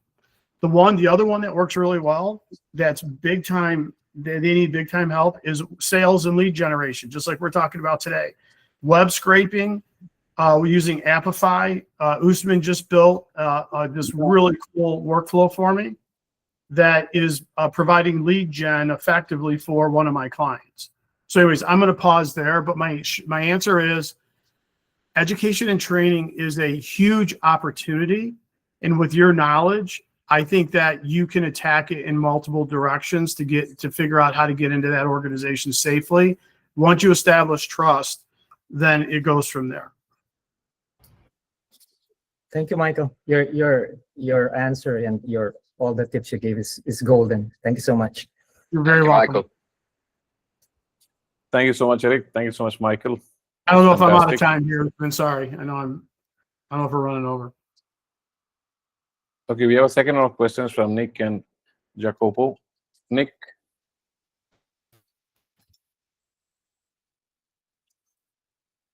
You're on mute. God dang, pulled it wrong again. Okay, I'll have Jacopo go first, and I'll go after him. Yes, and I wouldn't worry about like anything on going over on time, Michael. Like we're all just really happy that you're sitting here talking to us and like giving us your insights. It's very valuable. I know that majority on the people on this call are going to agree with me on that. You're giving out a lot of great insight, amazing resources. So thank you very much for doing that. Yeah, you're welcome. My pleasure. Oh, and Jacopo, yeah, just go ahead and ask your question. I'll go after you. Okay. Very quick. I am a new entry in the AI world, and I'm wondering if you can start to talk and pitch and maybe train people if you do not have yet the knowledge base that maybe you do have. I'm wondering if it could be still a strategy to pursue. So is the question, is that question for me saying helping people that don't have the AI knowledge yet? Is that, or are you saying people who are new to the industry? Sorry to speak over you, Michael. I don't have the knowledge base, and maybe you do have that. You definitely are an expert.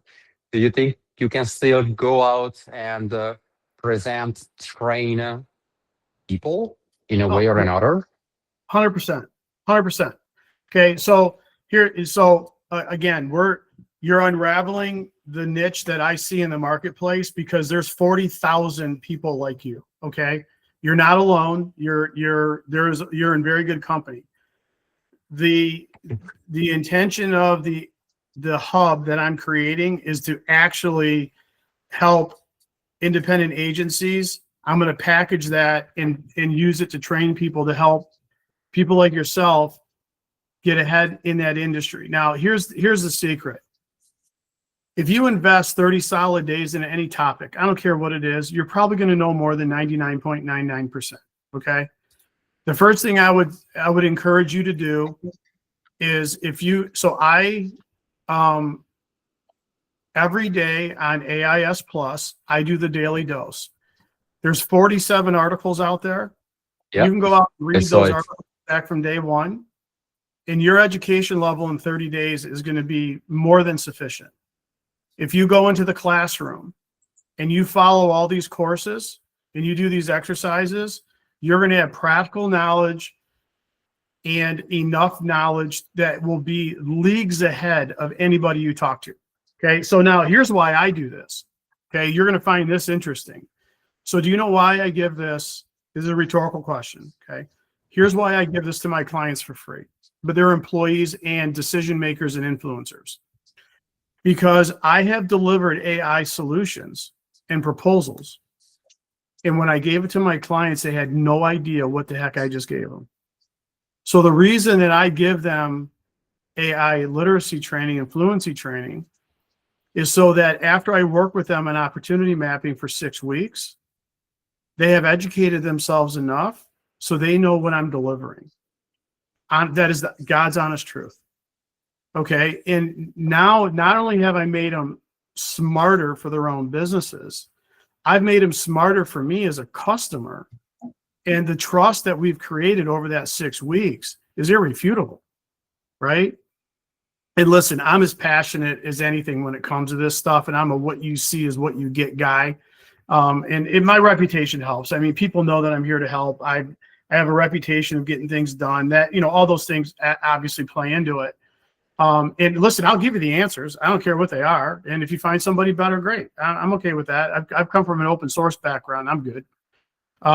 You know, so to answer your question specifically, this is it. If you follow this, you will be ahead of 100% of my clients. And you don't have to be, when you're an expert at something, the standard that you're setting for yourself is way, way too high. Okay. And here's the other thing I'm going to say, and this is the truth. Who in this room, who on this planet is truly an AI expert? And the answer is nobody. It's been around 2 years. Okay. And guess what? Unlike in 1999, when I was, in the heart of my career, Microsoft would do a release every 2 years. They're doing a new release every 5 minutes now. So as long as you're in the industry, and here's the other thing about AIS Plus that I just love. If you're in this community on a regular basis, like I am in Usman, your saw is going to be so sharp. You're going to be so on topic and on trend. You will know more than maybe one person you'll run into out of 100 knows more than you. If the industry is changing too fast, find your specialty, educate yourself on the basics, plug into AIS Plus, and I'm telling you, you don't even need to be, I hope this increases your confidence as we're talking about it, because you have no reason not to be confident. The fact that you're in this meeting right now puts you ahead of 99% of the people out there. Thank you so much. And the reason why I'm in this meeting is because of Nick, by the way. Yeah. I love Nate. I think we're all here because of Nate. 100%. I think it's great to be a part of a community of people who just naturally give. And Michael, you just represented that real well, because all of that wisdom you just shared, man, thank you. That is incredibly valuable. Thank you. Most people will pay thousands for that information. Well, so you know what? Outside of this group, they do. The incubator that Nate has is $10,000 per seat. Yes, they do.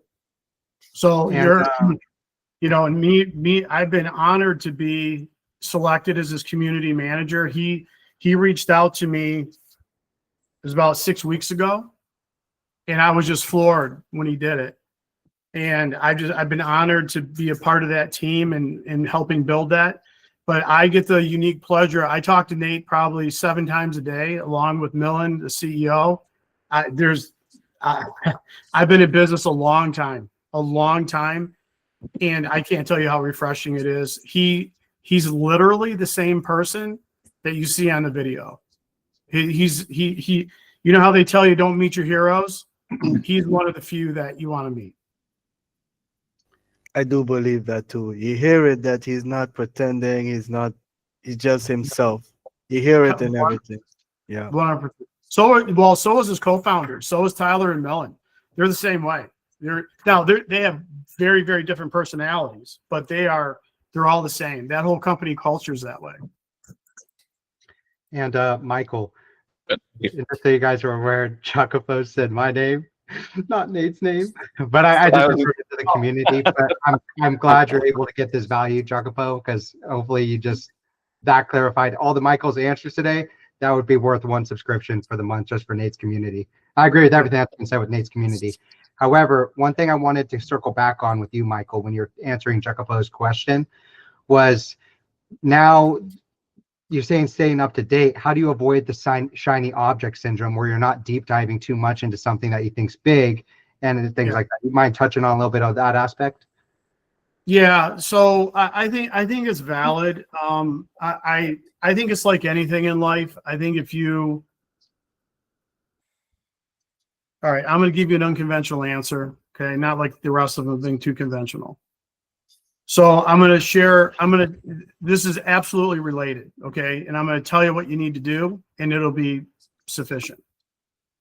So one of the reasons that Nate invited me in as community manager is he saw the post I did on how I shifted all my social media time over to AIS Plus. Okay. So this is a matter of time and investment. Okay. What's nice about AIS Plus is anything that's on trend is at the top. So it acts as a natural organic filter.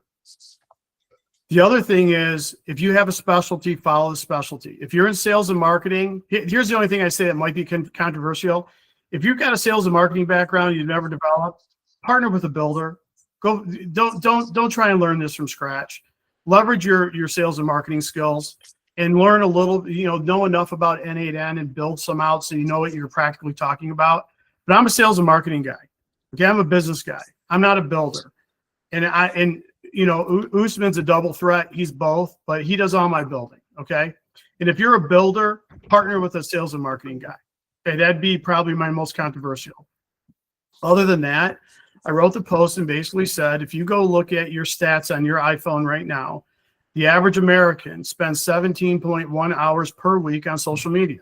Okay. Facebook, TikTok, whatever. I looked at my phone. It was 17 hours. I've literally taken 100% of my time, and I do not look at social media except for YouTube for educational purposes.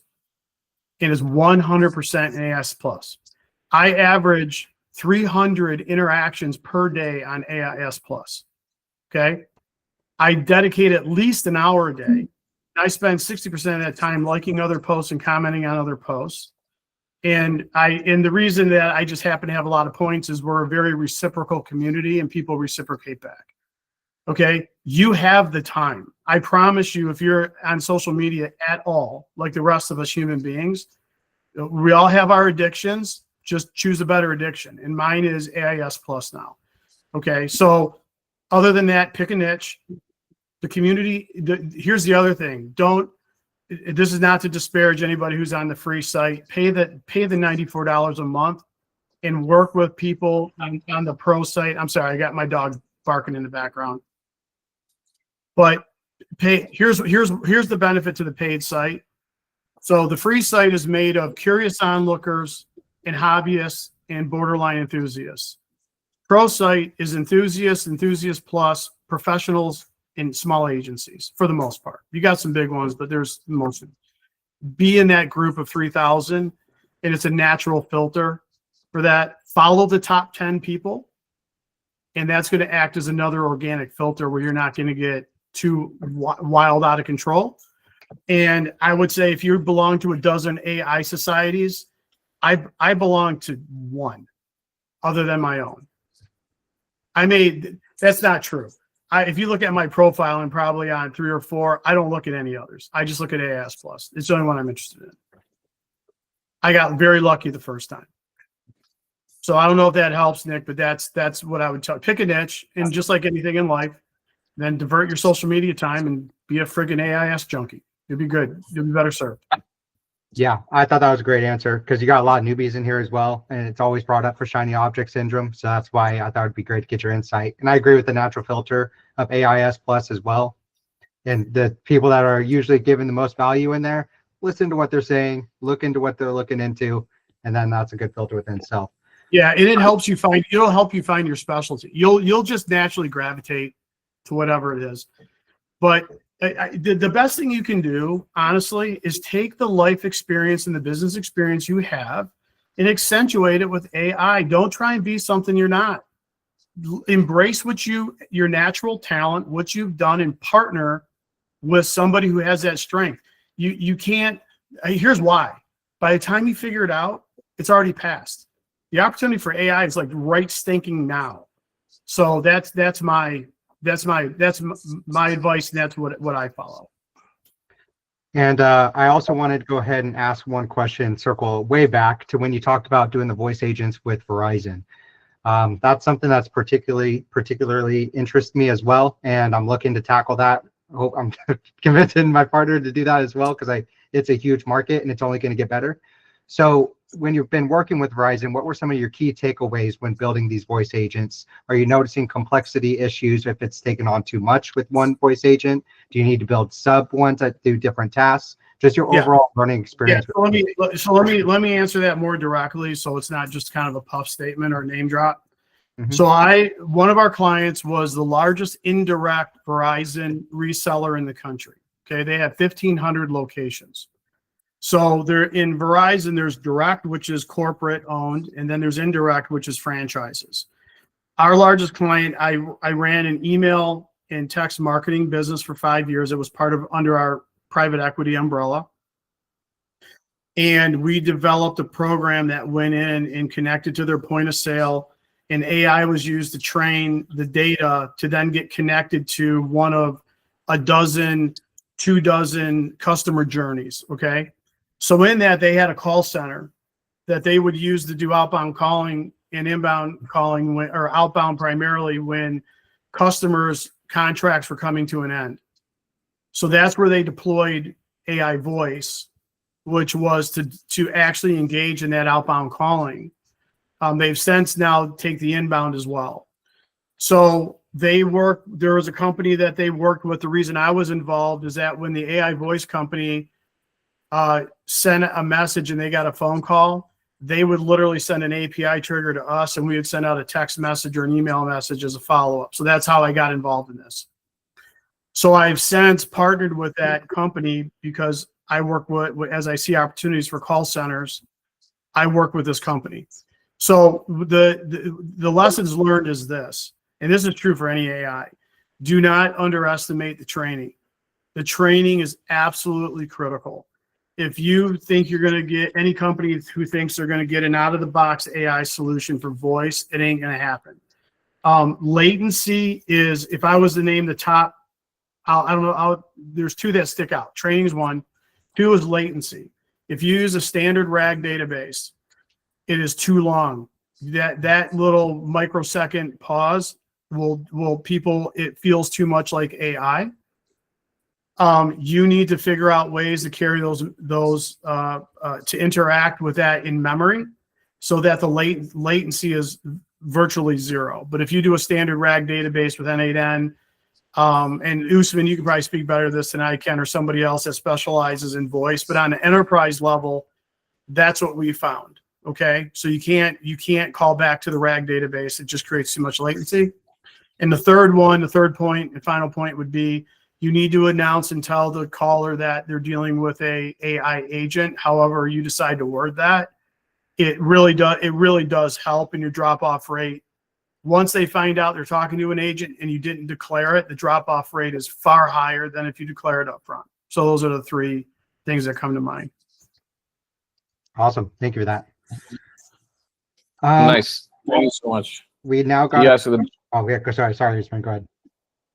Yeah, we have Renoso's question, but I think Michael's dog was barking in the background, reminding of his family dinner planned out. Yes, so, I have a dinner party with listening. I apologize. I didn't think I'd go 90 minutes. But I can go ahead and ask questions. I can do another 3 minutes or so, and then I gotta go help my wife. It wasn't really a question. It was a comment you said earlier about that best thing to do is whatever field you're in, just go with that field and amplify it with AI and stick to that field. But I think you guys, some of the guys that knows me already know my background. My biggest problem was finding a field, finding a niche, because I went from an island that was very backwards with these things, and I worked in factories and worked in restaurants, never worked in computer or any kind of business, like when it comes to like those kind of things, what you said, And someone like me, what kind of advice you can have for someone like me that never had any niche and cannot figure it out and don't have anything to lay back on to be able to? Right now I'm trying the retail AI, and I see, sorry, let me just finish it. I see that will be a niche that I can control, that I started with N8N, but at the end, you need to know the inside and out of a business. And that would take time on its own to be able to learn anything and also how a business works. So I niche down to voice AI because I can control that one when it comes to just, okay, I can find out what kind of questions a business would ask, or I can take the website and download it into the voice AI prompting or into the database. And I can play around with that. So that's why I niche down to the voice AI. But what kind of advice would you have someone like me that has no kind of niche to work with? Well, I would first say you just described a really good one. And it sounds like you do have a niche. I think that if you apply the workforce resiliency principles that I talked about, is first of all, training is very expensive. There's a lot of turnover and there's a tight labor market. That is absolutely, call center got written all over it. You can piece call center with AI voice by just doing inbound. You can do it with outbound, or you can do it to where you hot transfer at certain points. The AI doesn't need to be fully automated at this point. It just needs to pick up the pieces that can help the company withstand the turnover and training, and things that are very rote or very repeatable. I think those are tailor-made. I would answer that the same way I'd answer somebody who's 21 years old and doesn't have that much life or business experience. If you have a natural passion for something, find yourself gravitating towards that area, 199% go after it. Okay. Now listen, do it for 6 months, do it for a year, and just really focus on that area like you're talking about. And then if you can, and here's the other benefit to being part of AIS Plus. If you need to partner with somebody or you need to ask questions that are outside your realm, you're going to get that experience. You're going to get that experienced voice to help you. And if you can find a partner, great, right? Because there's opportunities, in the US and Europe and other countries that you can branch out into. But I would say you described a niche to me. If you have a natural passion or understanding or intuition for it, 200% effort for the next 6 months and you'll become an expert in it. Within 90 days, you'll know more than most of your counterparts and peers. And I think you'll carve out something really good for yourself. So passion is, I think the one thing we all share is we got the AI bug. Okay. And it is, I don't know if the mothership's going to come and take us all away. Soon. We are, it's something. And I think we all share that in common.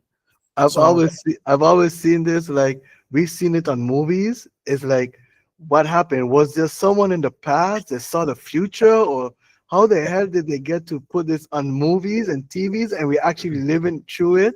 It's kind of weird because it's almost like we're gonna have the flying cars just now and all of that. Everything that we saw in the movies is coming in front of our eyes. Like it's just 100% weird. 100%. But great. Thank you for your response, and that is great. That's good to know. Yeah, thank you. I appreciate it. Yeah. Nick, you have one more question? Yes, I just had a question of what you got cooking for dinner tonight, Michael. My wife's making like a fall soup. We actually have a friend of ours that's been her best friend for 30, 40 years, and her cousin's coming over, and we're having chocolate cake because it's her birthday. So we got a full like fall feast coming today. And we're making steak too. So awesome. Nice. Which is my job. That's why I got to be out there. I got to get the grill ready. Yes. Thank you so much, Michael. Fantastic presentation. Just a couple of last questions from my end. One, I think Dylan has a question. How do we get access to the Data Whirlwind module? So Usman, I sent you that link. So I see people stacked up. I'll approve everybody for it. Just send me a direct message saying access to Data Whirlwind, and then I'll set your user to be able to get into that. You can also search N8N sales if you want to get in there right away on AIS Plus, and you'll see. I actually think I have 5 articles plus 2 bonus articles on there. But then that's the best way to get it right now. Yeah. So the link to AIS Plus articles I have shared it in the chat. I think I've pinned it as well. Yeah. So just to wind up, Michael, fantastic presentation. And if you had to sum up everything we discussed today, the gaps, the chaos, the human side of data, what's the one thing you want everyone here to remember when they next time walk into a client meeting or for the whole, when they walk into a client meeting looking for opportunities? Yeah, I think it goes back to what we talked about earlier. I think the people in this room, sometimes you'll get used to being an AIS plus, being surrounded by people who are just as passionate and knowledgeable as you are. Okay, so you're in the 1% club and when you're in Nate's community. When you go out into the real world, you are the 1%. Okay, so your confidence level can be much higher. And I think if you go out into the community with the things that we have into the world, and you're genuinely looking just to help them, and you take this knowledge, they need your help, and they need AI demystified. So I think you can be very confident, find your niche, find your passion, dig into it, and I think you'll do fine for yourself. Myself, that's how I do it today. But I think if you have a service mind right now, people are very fearful of this industry. So you can't go in saying, I'm going to cut heads. You have to say, I'm going to make your team of 5 feel like a team of 20. And when people do get cost-minded on you, say, well, I'm not saying you're literally going to say this, but you're not going to help people cut heads. But what you can do, and the reason you want the HR postings, is you can help them eliminate future postings and nobody's going to know the difference. Even though you did reduce one full-time equivalent, you did it in the future. You didn't do it right now. So there's a lot of fear in this industry, and they're looking for people they can trust. Start at the top, not the bottom. And lastly, you can make as much money in coaching and training as you can in building. Fantastic. Thank you. Thank you so much, Michael. I think it was a very valuable presentation, and I think everyone enjoyed it. And thank you for being so patient and answering everyone's questions. No, not a problem at all. Everybody follow me on AIS Plus. Follow me on LinkedIn. Chat me up. DM me. Not a problem. I'm here for you. Fantastic. The best part was seeing Ednan doing the head banging towards when you answered Nick's last question. It was like he was listening to Ramstein songs. I actually wanted to ask him, was he actually listening to you, or was he listening to rock band playing? But no, I listened so much. well about the present. Thank you, Michael. I appreciate it. And then how you doing, bud? Nice to see you. Yeah, for those of you who don't know Ednan's he's the big difference. This is one of the few communities where I see us actively helping people come in that need the technical help, and Ednan's on it all the time. So I have to send out the bat signal for him every now and then, but other than that, Thank you. I appreciate it. I see it all the time. Yeah, he's the Batman of our community. Fantastic. Yes, he is. So those of you who don't know Ednan, he's usually here with donuts and peanuts. Today he's here as Ednan himself. No donuts today. No donuts. All right, guys, everybody, and the ladies in the group got to represent. Yes, the meeting continues. Meeting continues. Michael's jumping off. The meeting continues for those who want to stay back. Thank you so much, Michael. Thank you so much. So Michael's gone, but the meeting continues for those who want to stay on. So we continue with the regular chill chat and chaos session. So it's just to get to know people, get to know each other. If you have something you want to talk about, something you want to ask, something you want to say, feel free. Chill the and floor is yours. chaos. Yeah, we Nick. had someone new. Oh, Someone raised their hand. Go ahead. Amy, yes, you have the privilege of going first. Hi. Now, I don't know whether I'm allowed to just to ask what. You're allowed to do anything you want to do. It's not just social. Everything. So, as I mentioned when I introduced myself before, I have a friend who has said, hey, I'll be your guinea pig.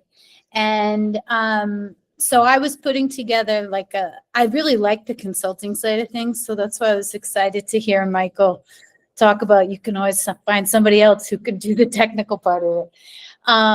But anyway, her challenge is she's starting a consulting agency with DEI and HR, and she's not getting business. she's getting interest, but not business. And so I've been looking at what I can do for her. And I feel like I wasted a bunch of time, except it's a learning experience, in what I was going to propose to her. And one of the main things is that she doesn't currently have an official CRM. And so that was like one of the first steps I was going to, because I was really pushing towards more lead gen type of work. And then in the end, it turns out she uses Wix as her website, and she doesn't want to be adding a bunch of tools. And it looks to me like she actually can do so much within Wix. And so I was looking in this community as well as the AAA community, and there's not much talk about Wix. And I'm just curious, you know, like I don't want to be promoting building something with N8N or whatever if actually it can be done within Wix and also using the Wix CRM. So yeah, the question is, does anybody have familiarity with Wix? And yeah, what are your thoughts on that? Yeah, so I don't have experience with Wix, but if somebody does have something, they can always jump in. But to share my 2 bits, yeah, you wouldn't want to develop something which can already be done using a simple CRM tool or an existing tool out there. In fact, if I'm not mistaken, a video by Nate was there last week that don't end up trying and providing custom-made solution when there's an already existing solution out there.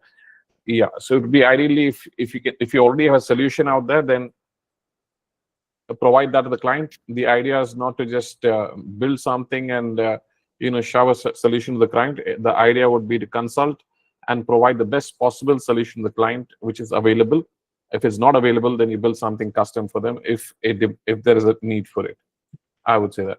Anybody else, please feel free to jump in and share your thoughts. Yeah, sometimes you have platform that costs maybe $20 a month, and they have all the features you need to be able to automate whatever you need to automate. But what exactly is, I know what is Wix, but is it an app builder, a website builder, or is it an automation builder? It's basically a website builder. Yeah, I mean, right. I have used Wix in the past. It's mainly to build my own website. Basically, Yeah. you get all these drag and drop features where you can like beautifully create the websites using all their modules, which you can drag and drop. I have not specifically used their CRM, but if I know that they also have something similar to Shopify as well, where you can create your own e-commerce website as well, using the features, and also link the payment gateways and everything that Shopify offers, right? All those things you can do it using Wix as well. But as I was saying, I did not use the CRM feature. But if nowadays what's happening is even Wix, Squarespace, they do have their own automation built in as well, so that you can try to avoid the external automation plugging into their system. But only thing you need to be cautious is about their subscription model. It normally scales up, depends on what features you are using. So probably some kind of assessment you'll have to do whether it's really required or not, because sometimes even though you're not using the features, you might end up paying a lot for the subscription. So some kind of assessment has to be done there. That's what I would say. Okay. Just to step in, one reason that I even am mentioning Wix is I didn't realize how much capability it has automation-wise and integration-wise. And so that's where I was like, oh my gosh, I wasted all this time thinking that I had to, use something like N8N, when actually Wix, you just press a button and then it connects with this. It can do all the, the basic automations, whether it's automated emails or, calendar setups or newsletters going out. But yeah, but it's interesting. So nobody here has used Wix for the automation side of things? Because it is, I mean, that is the thing. You have your Wix website, and then it also offers all the automations as a part of it. I haven't figured out about what you were saying as far as, does that end up adding a ton of expenses to the person, you know, using the Wix website for every single automation they're signing up for? From what I can tell, the answer to that is no, though. But yeah, it is kind of scary to have like a one source for everything, because then you depend on it and then they can jump up the prices for you and you're stuck. But I've anyway, heard that's that it. Reddit can do something like that. They have agents you can use in Reddit. It's kind of like an agent builder. I think that is to that level. I never heard it for Wix though. For building agent with Wix. I know it is a website builder. The next thing would be, I'm not promoting them because they're expensive, is Go High Level. Go High Level does all of that. But that is expensive. It's 200, almost $300 a month.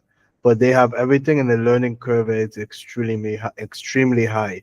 So if you want to have automation plus website builders plus all agents and everything in one CRM, but it is a CRM in general in the case, but it's crazy. It's too much of a learning curve for that. Do you have an answer you'd like to provide, Ednan? Or is there a question? No, it's actually I'm surprised that Wix has the kind of like a workflow tool, and I see it has a drag and drop. Actually, looks very similar to the Go High Level. I have more of a question. So, you started talking about that your friend provides consulting services for the AI, correct? Were you talking to me? Yes. Oh, okay. Sorry. What was your question? So you were talking that your friend, you're trying to help her out. She's doing some sort of consultancy. What kind of consultancy is this? Well, she's offering too much at the moment, but she's formerly working in HR, and now she's offering HR consulting focused on DEI, neurodiversity for B2B, but then she's also wanting to get B2C clients, offering like career coaching, and so she's kind of all over the place. But that's what she's offering, and she's brand new, and so she already started using Wix, and she's built in some of the basic automations.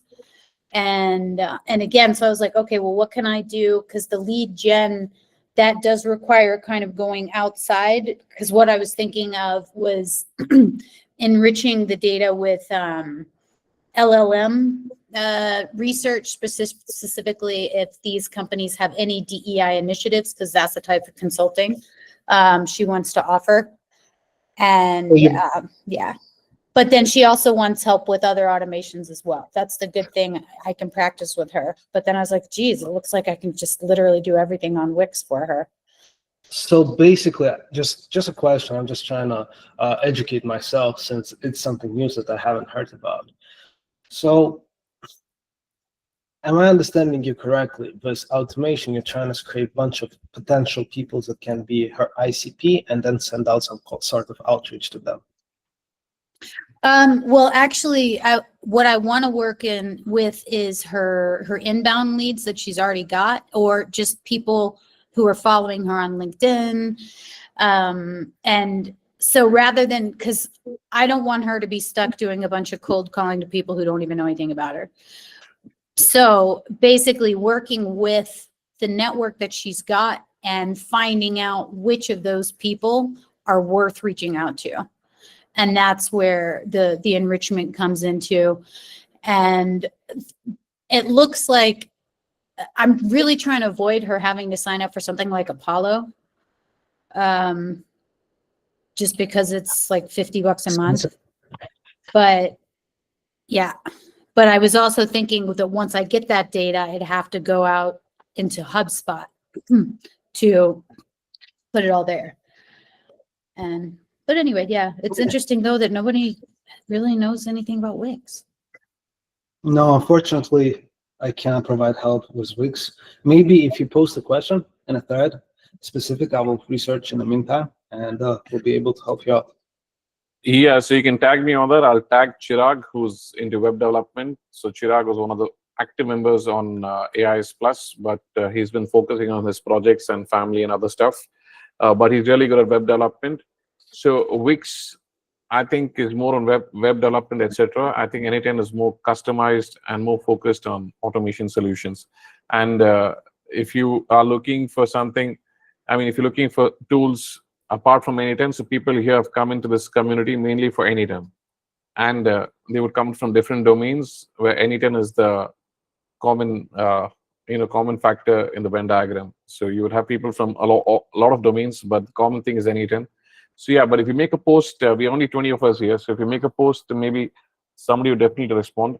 Please feel free to tag me. I'll pull in a few people who I know would be from that domain. Steve, Okay, Steve, you had a Yeah, actually, I Sorry, want to say real quick. With Amy, for that too, you said this is a friend, correct? Yeah. And this friend doesn't have clients yet? I don't think so, no. Okay. So if I was in your shoes and she's coming to you for automation support, and she's asking you how to integrate AI into her business and just make things more effective, I would be the friend and say, stop being so stuck to Wix and let me help you based on what I can do and the ability to serve you. This is kind of what I would use instead. Because if she doesn't need to be using Wix and you're able to do more outside things and just have solid API documentation with a different platform, you can get her set up effectively using your N8N and just communicate with the CRM that she's going to use instead, and just use things that are more API friendly so you can actually build her a robust system with AI implementation in mind.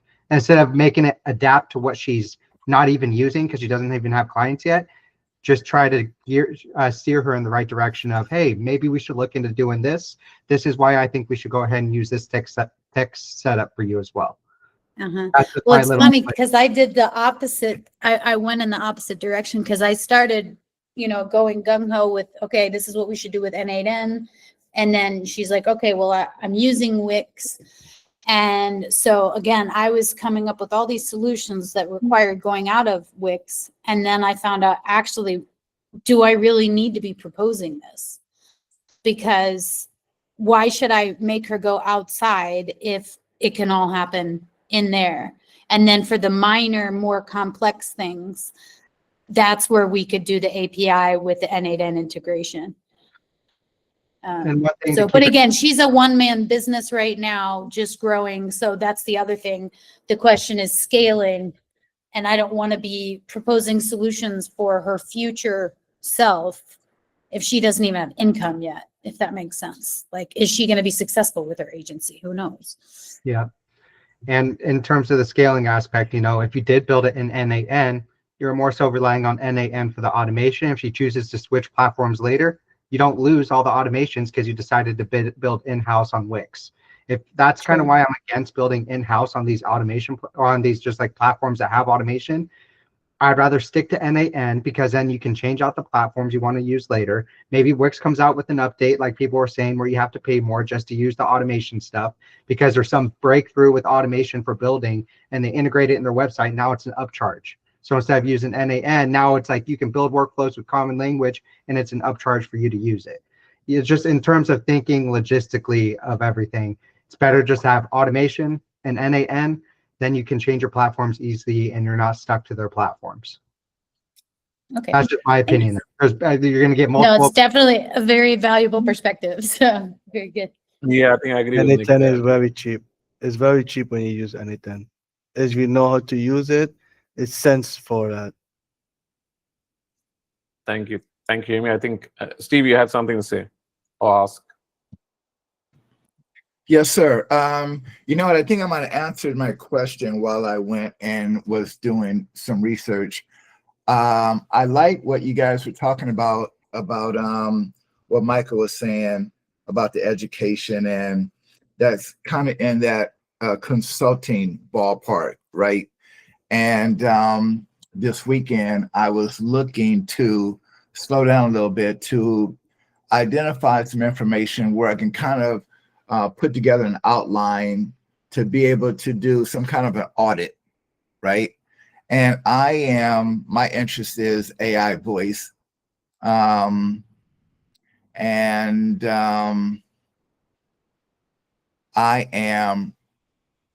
have built out one workflow. I've gotten a template from somebody, kind of built it out. It's working really well. Receptionist for dentists. I figured as much cosmetic dentistry as I've had to deal with, they probably owe me something back. My point is I can get into dentists.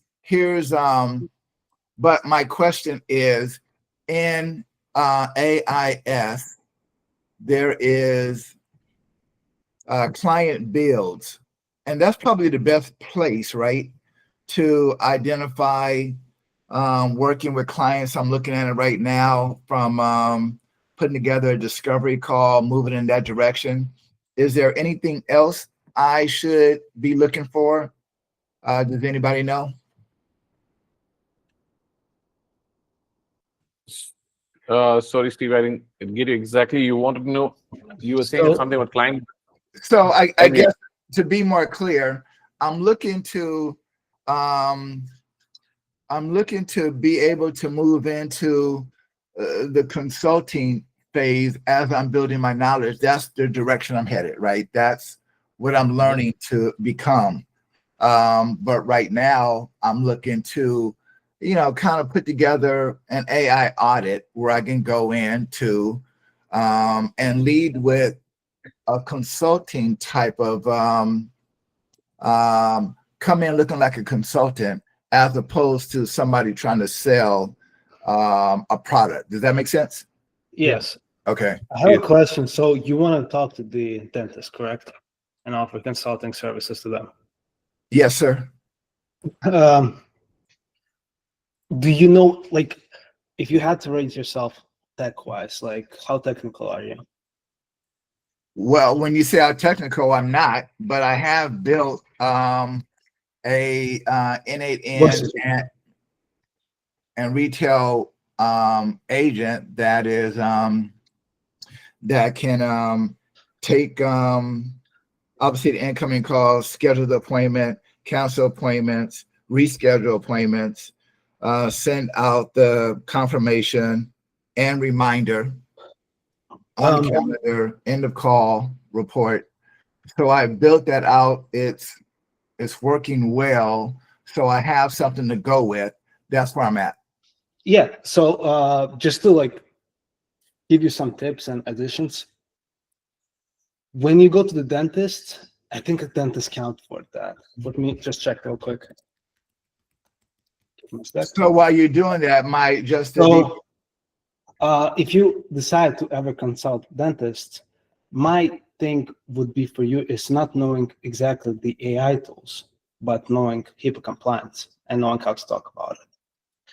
Because just saying, hey, this is what you have to do, if they ask you how can I stay HIPAA compliant, that can be a huge roadblock in your consultancy. So that's something I would go very deep into and learn how to talk about HIPAA compliance. Also, a lot of dentists use closed off systems that you may not be able to access just with the N8N integration sometimes. How you're going to talk about that? That's something you should also be able to be knowledgeable before you go in. I think that can give you a very good, so like, as you said, like for you to consult that part, I think for medical field, it's the best is to know about HIPAA, they're closed off systems. And at the end of the day, my opinion, and a lot of people may disagree here with me, if I go and I start consulting people about finance, I can't, because I don't know nothing about financial world. I'm not saying I have to know everything about financial world, but the same thing comes for AI. I'm not saying, I totally agree with what Michael said. You don't have to know how to build, but you have to understand some basics. Maybe one bit, yes. Yeah, I understand that. I am HIPAA educated, compliant educated. I understand that to a point. I mean, I'm not any kind of expert, but I've done enough homework, research, reading, blah, blah, blah. Now, also, I also understand that I don't have to go into their CRM because that is not where I want to be. That's why I have an end of call report. So a database that is more simple than dealing with their CRM. And regarding HIPAA, none of this is PHI, patient health information. So it's only appointment setting. I don't expect, now I could be wrong, but I don't expect to have issues with HIPAA compliance. So that's where I'm at. I was trying to get to, is there any training that is in AIS on going to the next level? And I think that I might have just seen it, where I'm looking to go in as if to do an audit, right? As a consultant more so than, trying to sell them a product. That's kind of where I was headed. But with that said, there's the client bills in the classroom at the bottom. And I just realized that, but does anybody know any other area in AIS that I also may need to take a look at? So within AIS, you kind of just have to understand what each community person is bringing to the table. For example, with Nate, he's going to be very specific with NAN builds with that nature. If you're getting into voice, you're probably looking to people like Janice Moore, and then you're part of his community and understanding voice. There's different parts for everything.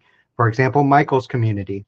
You want to get into consulting, your answer is probably everything Michael just said of joining his community and getting your knowledge up to par as well. If you're wanting to do the consulting, you need to have a wide range of knowledge in terms of AI, because what are you going to do consulting for? Are you doing a business process mapping so you can strategically put AI where it needs to be within it, and then you're doing NAN builds or have a builder?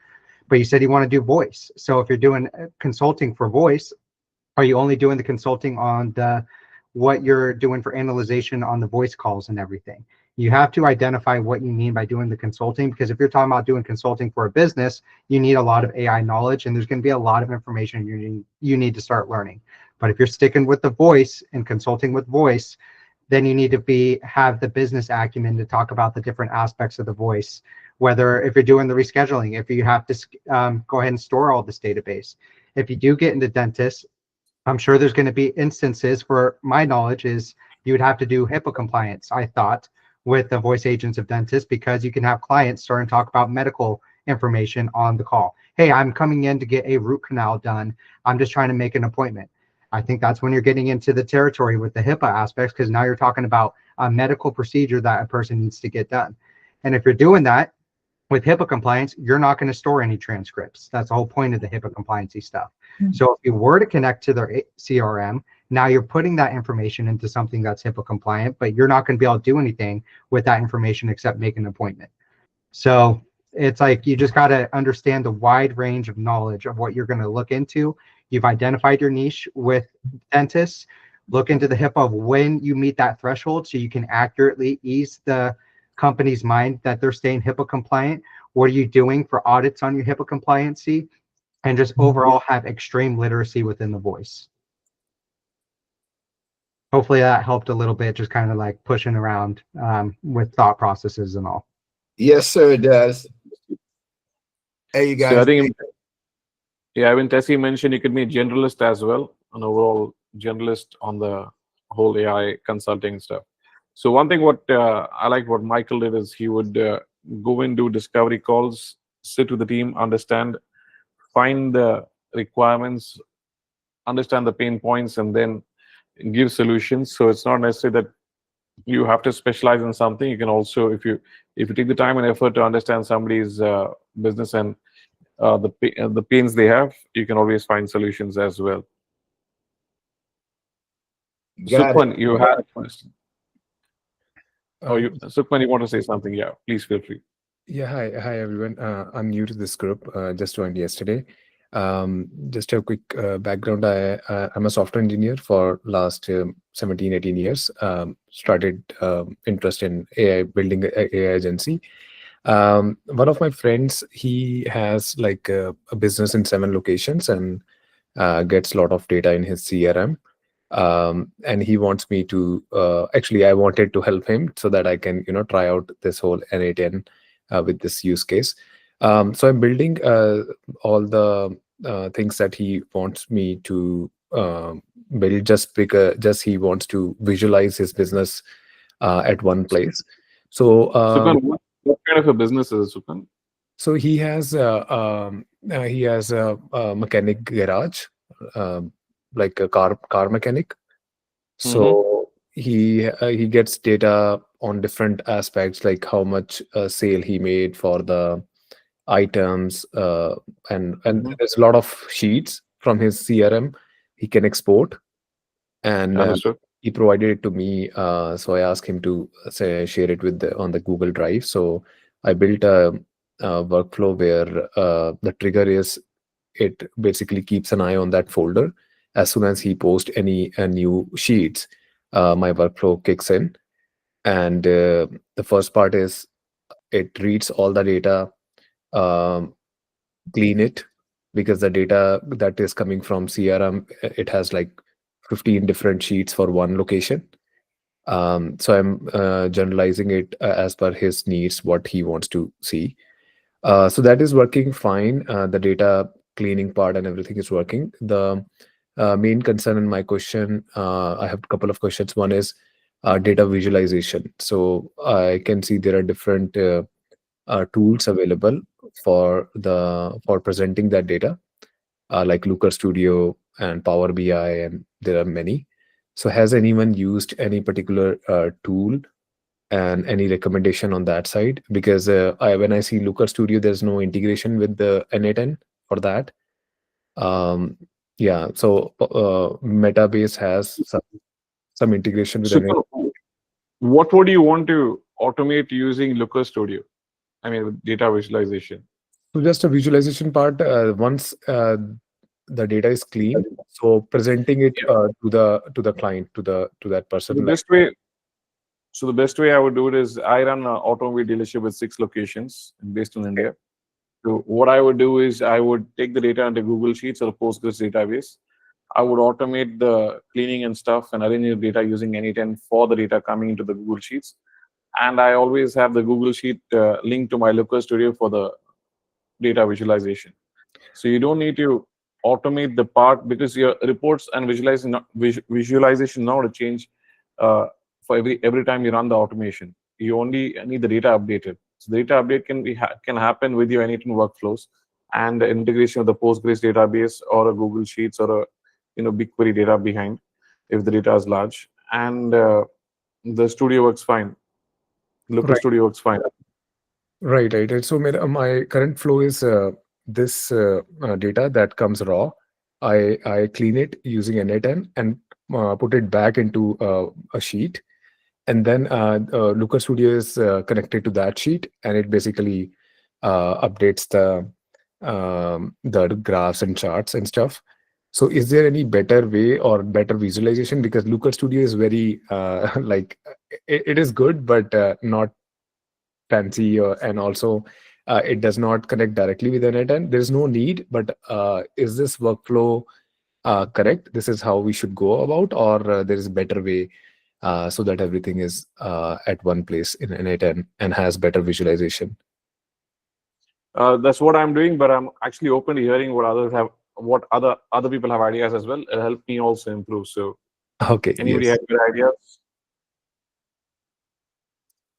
So I think if not, Usman, I'll chat with you separately if you have already done that. I would love to connect with you, Sukman. I assume this business is based in India as well. No, this is in Canada. So Canada, okay. Yeah, I'll connect with you. I think we have very similar use case, so this is good. Yeah, so I've actually been connecting with a couple of people in the automobile industry and the automation industry, of course.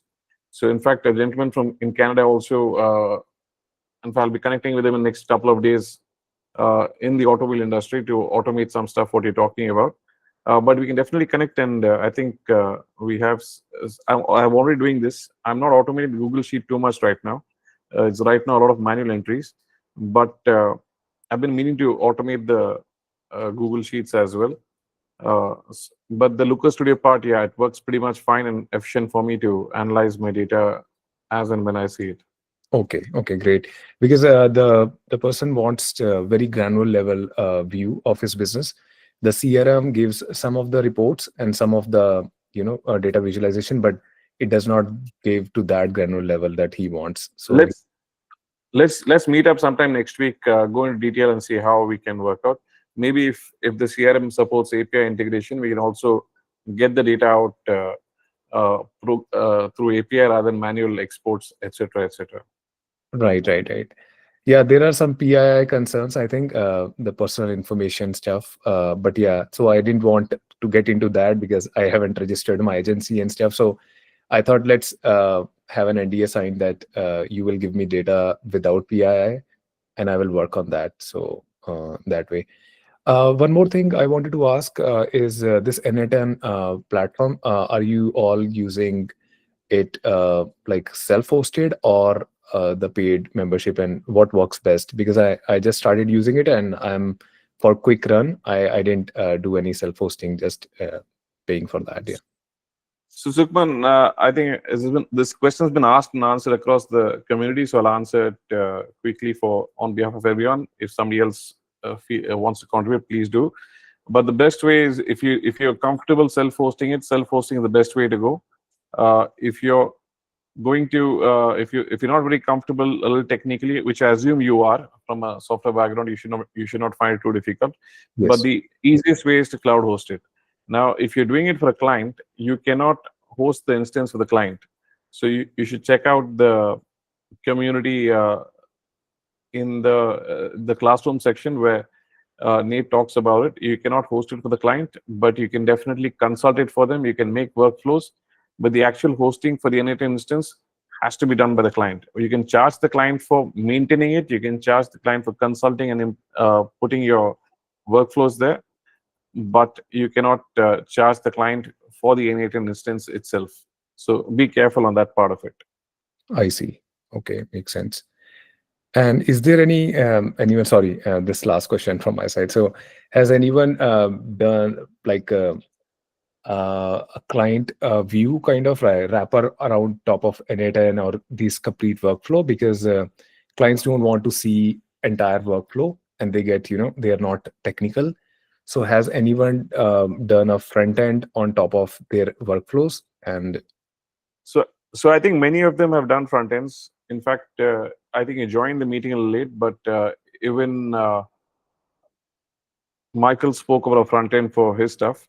So it depends. If you're technically sound, you can always build a front end yourself using code. But if you're not technically sound, then there are tools like Lovable, Bolt, Replit, etc., which can help you build a front end using no code itself.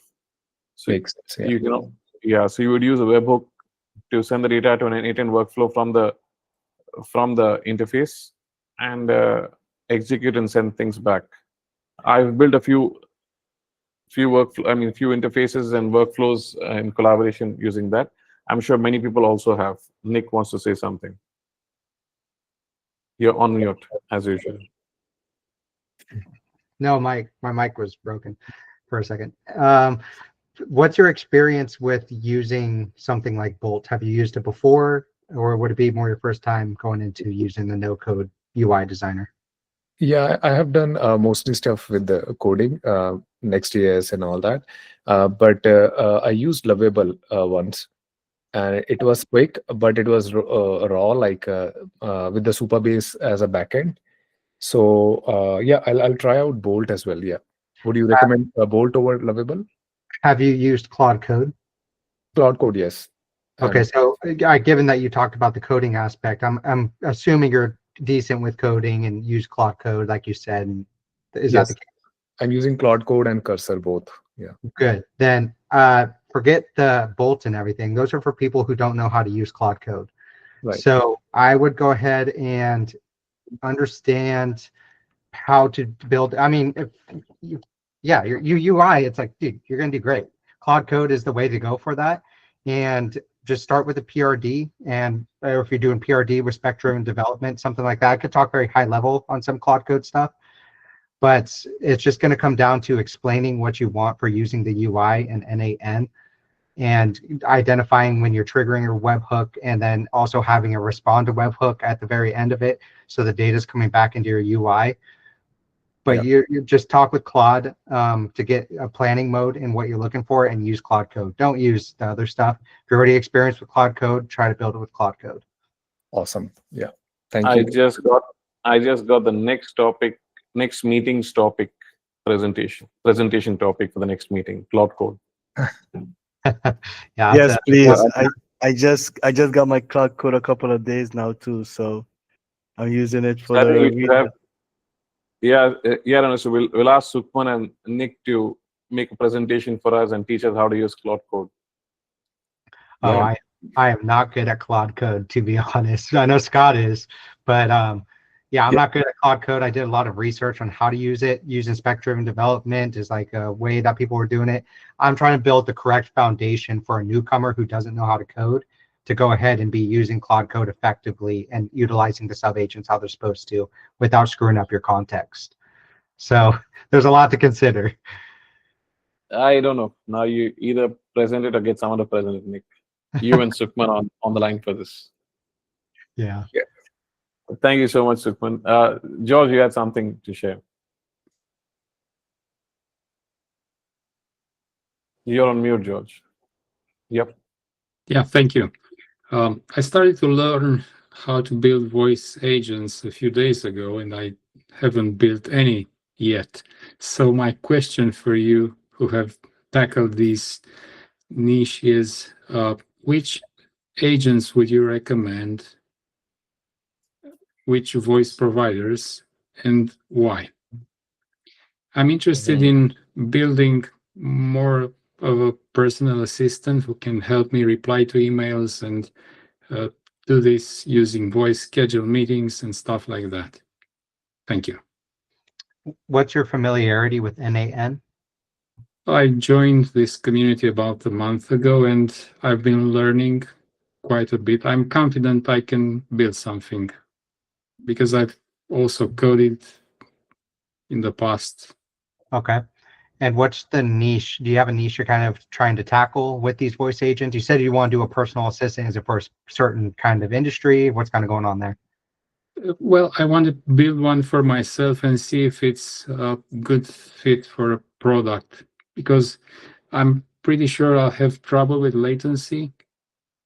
And I'm not sure if it can be turned into a commercial product or just keep it for myself and learn to be really, really patient. So in terms of, I'm just going to kind of go on a little bit of a tangent for my opinion on that. Sure. So, like, even though it would be useful for you, yes. Could it be useful for other people? Maybe. But in terms of what a business pain point is, it's hard to say if that's necessarily a business pain point, you know? If you're able to go ahead and niche down into a specific business, such as, I don't know, a massage place within your area, and they don't have after-hour phone calls, then you can just do like appointment setting for after-hours phone call and integrate it slowly like that. So they're not doing it during hours, but then they can do it after hours. So I think just identifying more of a business pain point that's already bringing in revenue and then solving that pain point, because then they can pay for that solution, is like a little bit better of an option to go with it. But if you still want to do your personal assistant, I would do something like Vappy for it, or retail. 11 Labs is good, you know. Vappy's pretty good too. So I would do Vappy if I were you, but it's going to come down to preference and the overall what you're trying to connect with it. You're going to have to send things to NAN for the webhook, because you're going to have to make a Gmail system for sending emails, and then it will go ahead and execute that tool and make a Gmail. So you're going to have some building you're going to have to do within NAN. Just think about it systematically. Yeah, the main idea is to find out if I can actually use this system for commercial purposes. because I'm not sure if latency will not be good. It's clear that I'll have to dump the idea of using it for commercial purposes. So I'm just interested in seeing if these things really work well, because I've watched a few YouTube videos and it seems that these guys sometimes cut pieces from their videos, which I assume were delays introduced by those AI agents. Yeah, and I just dropped a source for you too for where to direct your knowledge for learning about voice agents. It's in the chat. Janice Moore, don't know if you've looked into it yet or not, but you'll get a ton of your answers through his YouTube channel and his content. Oh, thank you. Thank you a lot. Yeah. Yes, Mithun. Hi, thanks, Usman. I think my question is also on the voice agent. I was trying to build a voice agent for a booking system. I made a post also in the Skool community. I think Ednan replied to that. I'm not sure he's still around. Actually, I wanted to have a quick chat. Ednan, Maybe he left Ednan already. yeah, he had to leave. Okay. Yeah, that's fine. The issue I'm facing is my conversation with the agent. It's not smooth. Not sure, like even when I'm phonetically spelling out my name and email address, it often get it wrong. That's one issue. And also, like when I'm speaking, it tries to kind of barge in and speak over me. That's another issue. And also, what I noticed is it a female voice agent? yeah. You think it's something? Yeah, not sure. Amy is gonna murder me. Sorry, Mithun. Yeah. There's a couple of issues which I'm facing. So just wanted to understand from, I believe Nick, he built something in the voice space. Like, how do you smoothen out the conversations and make it at least a bit more natural? Maybe what kind of are there any best practices in terms of how do you fine tune the system prompts in the WAPI, or use a specific tools within the Happy to do that? Any thoughts on this? So my quick thoughts on it is, I don't know how you're prompting the agent in terms of the speaking, but I hope you're not doing the negative prompting aspect. Just like kind of with any AI, you don't want to do the negative reinforcement. It's like a person kind of in that regard of, if you give negative reinforcement, they're just going to kind of do it more. So if you say, don't say this, it thinks about saying that, and you're causing it not to happen. So you got to switch it from the positive perspective of, and it's more, and this is why voice agents gets more into being an art in a way, because it's a conversational.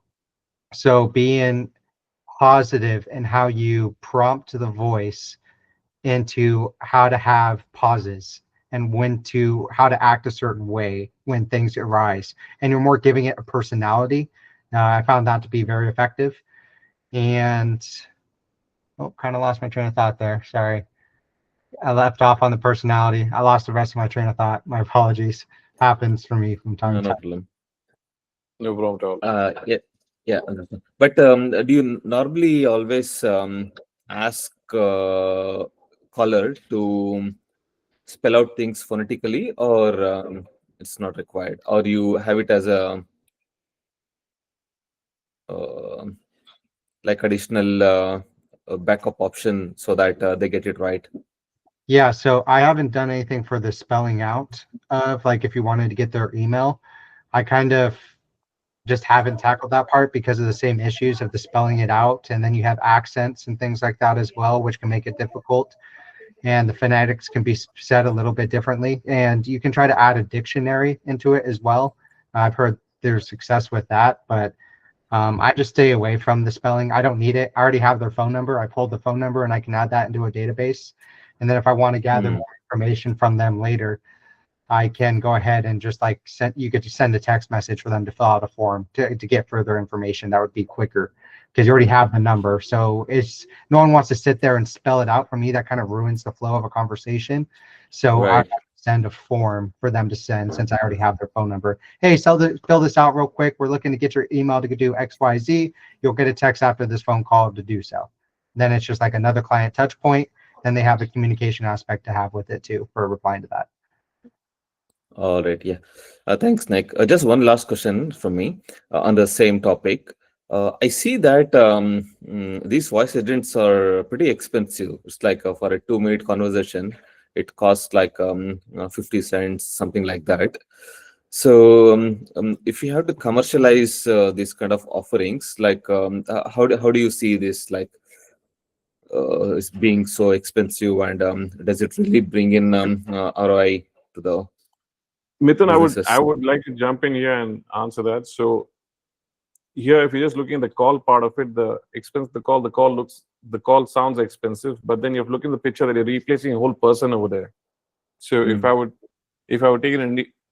go back to an Indian type of system, because that's where I work at, so I would end up paying, say, around $200-300 a month to somebody just to answer calls and be a receptionist. So if you translate that towards someone being more effective in answering or making calls and does not get tired, and I maintain the quality and there's a consistency in the quality, etc., then I think it pays off pretty much well. Yeah, I agree on that. Because people always forget that you're just looking at the calls. You're not looking at the person you're replacing or the efficiency you're getting, the quality and consistency what you get out of replacing the person over there. Yes. And I can elaborate further as well too. On just a little bit more, like I agree with what Usman's saying. It's a matter of positioning when you're selling these voice agents. And what you're doing is businesses don't track phone calls. Now you're giving them an ability to track phone calls with having a database of most questions asked by customers, and everything gets populated into a some sort of database, and then you can have a analytics aspect to the entire database to understand call transcripts, and just you're feeding data into the company they were not getting beforehand. That's one selling point. If you went ahead and did a one-time implementation fee, you can calculate the ROIs because of the return of like, oh, it costs 30% or 50 cents here where a human cost here. You're showing the cost savings, and you just have to point out all the pros, not just get so hung up on what it costs. They're getting their investment paid for, and it's just a matter of positioning. Yeah, absolutely. Thanks, Nick. Thanks, Usman, for the detailed answer. Anytime. Melixa, did you finish your agent swarm workflow? Yes, and thank you, Usman. So you helped me a lot about this. So now it is working well. So yeah, like I had a couple of small issues, but it's about the totally prompt part, so I need to fix, and it is easy. So thank you for this meeting, first of all. And I have actually 2 questions. The first question is about production part. So like when you finish your workflow, so how to set up this workflow for the production, and which kind of the tool or server are you using, and do you use the like Docker, Kubernetes, this kind of the tools in your workflow? That is my question. And the second one is that MCP and agents one part. So MCP versus agents one. So basically, like now in my workflow, I am using the multiple agents, and it is working fine, working well right now. But I need to understand which way is the better. So like basically now I created like couple of agents, and under the agents I connected the tools, and like it's a little bit similar with the MCP, but I don't know which one is the best or better. So those my questions actually. And also like for the sorry, Osman, for the like production setup, the production part, like if you have the video or that you can share, or like any guidelines, so I will be appreciate. So I'm not a complete expert here, Melixa, but I'll try and answer your questions. For the second part, the MCP part, I think the king of MCP is Nick. He's conducted 2 sessions on MCP, so when he's just stepped out, when he comes back, we'll ask him on the MCP part. Let him take that question. for the first part, if somebody else has a better answer, please feel free to jump in. So with regards to production, your N8N workflow right now, if it's working, is as good as production ready. So in case you're looking at a higher band, I mean, the more number of users, then you would have to do something called like an N8N queue. You would have to run N8N in a queue mode with more workers and webhooks, webhook workers to actually connect it. So that's a completely different process altogether, a little more technical. But yeah, otherwise, if you're going to implement it for a client and it's going to be not too many, if it's not going to be too many workflows running at the same time, then a regular self-hosted instance or a cloud instance would do perfectly fine. You can always up it depending on the requirement or the number of workflows running simultaneously or the number of requests webhooks being sent simultaneously to the client. So I would say if you're having more than 100 per minute, then yeah. If you're having 100 workflows, 100 workflow executions running per minute, then you would need to run it in queue mode and have more workers and webhooks, etc., to take care of it. And with regards to MCPs, the king is here. Nick, Meliksa had a question. Meliksa, would you mind repeating the question of the MCP part to Nick? Yeah. So hello, Nick. And my question is that like I created a workflow and now I am using the sub agents, like agents farm in my workflow. So I have a couple of agents, AI agents, but I'm asking that which way is the better, MCP, using the MCP or using the multiple agents in one workflow?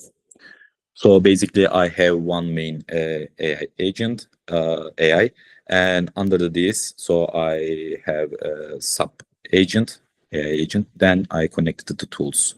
So kind of similar with the MCP, but it's like MCP is like a little bit, seems like big process. So that's why like I'm asking this.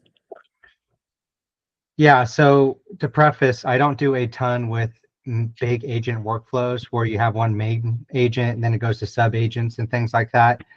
I find in my experience is just using the agents, it's kind of yeah, there starts to be a lot of issues with it, or it fails with the tool call, or it doesn't really fully understand the input. It just depends on like how big you're making the agent and the tools that you're using for it. I'm not a fan of the big main agent workflows, and I try to keep it more linear in terms of the processes. For the MCPs, I use that just to level up my Claude desktop experience in terms of giving it power. For building it with agents, I did enjoy building agents with it. I haven't done it in a long while because I now have someone else who does the building. But having an agent connected to an MCP, such as Gmail MCP, to where it just makes one call to the MCP and then it accurately figures out which it needs to do with delete an email, send an email, draft an email. I think it could be useful in terms of just giving less tools. And then when it calls the MCP, it knows kind of what it can do. It's less prompting, you know? So I think it can help out with the prompt lengths of having it just call an MCP tool to figure out, because then it's in clear terms of what it can do with the MCP instead of having to identify what each little tool does for the agent. Does that kind of make sense? Yeah, I got it. Yeah, makes sense. Yeah. So thank you. And also thank you, Osman. Yep, I'm sharing a couple of resources you can check out in the community. I just shared the link in the group. I've also, in the chat. I've also tagged you on one post which could help you out in understanding about running N8N on queue mode. Okay. Thank you so much. Fantastic. And I would love to see your multi-agent setup soon. Yeah. I will share it with you. Thank you so much. Thank you so much. Renault Show, all the way from Netherlands. Yeah, hi guys. I just wanted to maybe share my screen quick to show the retail, where I have my retail, to explain a little more about the voice AI for the person that was talking about the voice AI. How do I do this? You have a button towards the bottom with a square and up arrow icon. Am I sharing it now? No? Yes, you're sharing it right now. Yes. I Okay. can see your screen. Let me see.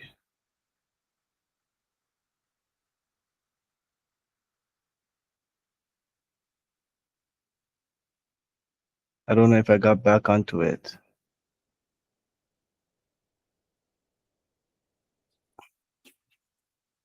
Okay, this is the prompt I have right now. Can you guys see that? The prompt and everything? Yeah. Yeah. So he was talking about the way you have to say the words, in natural filter words, and insert that is when the person is speaking just to make it sound more human. But there was a part where did it go?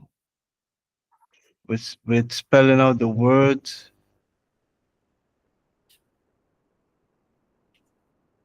I think it's related to Mithun's question, I think. Yeah, but it was, I wanted to show it to him, but then I was doing something else and I lost it. And just so he sees, he can see the pricing up here is 11 cents per minute. So it really doesn't come up to that amount that much, especially if you're paying a human being. You're gonna pay per minute with this. When a human being, you will have to pay like a whole hour. Maybe like in Europe would be like a whole hour, 20 something euros or something like that. So you're still winning a lot when you do the voice agent. And I'm still working on this one, but you have to give it certain prompts and certain information, how to say numbers and how to say words and how to spell out emails and stuff like that. So those are very important when it comes to making the voice agent. This is on retail. I can't find it anymore. It's so much information. Yeah, I just wanted to give that little insight on the voice AI. Thanks, Naso. No I just problem. want to check, like, so how smooth is it, like, when the agent takes name or email ID? So is it like capturing accurately, or is it kind of hallucinating or messing up the name? If you give it the right prompt with how to, most of the time it has to ask you to spell out the name for you, or you have to tell it to repeat the name and spell it out for the person. So it will spell it out in two ways. It would all spell it out letter by letter, or how they do in the army, like A for apple, B for Right. banana, stuff like that. It will do it in that way to make sure that it has the right information. So you have to prompt it that it has to spell it out or get back from you that you spell it out. Most of the time you can just say it and it's supposed to repeat it back to you. That's the way it gets all this information. And when it comes to letters and stuff, when it comes to numbers, in the prompt there is something they put it in letters in the prompt so it knows how to say the numbers also, because I noticed they have issues with saying the numbers, and you have to specifically put a prompt in for it to not say letters or numbers too fast, because sometimes it just say the number, and then if you're speaking to an older person, they mightn't hear it right away, or it will go too quick for them. So that would be another issue to have to put into the prompts. And just one last thing, I've heard that there's a lot of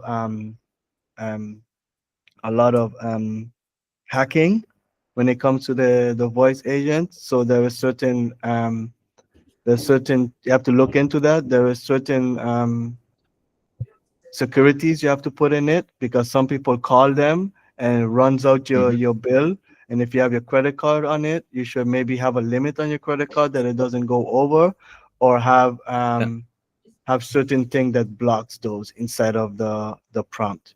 You can also find it inside of the prompt that if you hear something like spam, you say, oh, okay, so we're gonna stop here, we're gonna leave it go and stuff like that.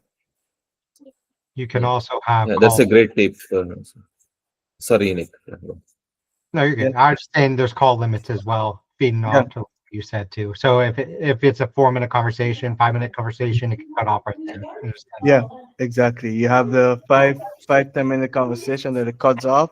You also have that you can put in a prompt that if it sounds like spam or if it doesn't sound like a human is on the phone, just hang up or something like that. You have to be careful with that. There is different ways to prevent it from happening.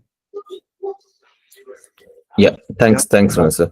I'll reach out to you separately. Like, if you can just share the prompt alone with me, I'll try to play around with it and see if helps me with I fixing can some of share my it. issues.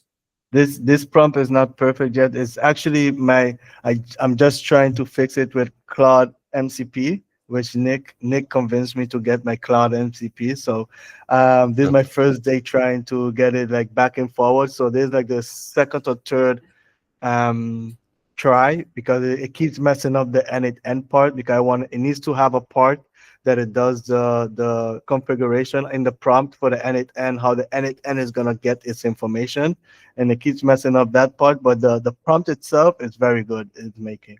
So I just share that. Can I share it in the chat or do I share it straight to him? You could just share in the chat. Both ways are fine. Huh? You could do either way. Yeah, I'll share it. One thing too with the MCP, Renoso, if you want to get specific on working with, like if you're working with 11 Labs, Retail, or VAPI, you could even do something where you just do a deep research prompt. And I did like do a really good deep research prompt, and then where it talks about, hey, I want to do deep research on 11 Labs, VAPI, and Retail about the best way to build agents, the best prompting styles, the best methodologies for building these agents. And then you submit that prompt for to go ahead and do the deep research. And then you basically create an instruction, and then you make a custom, what's it called? A custom project in Claude.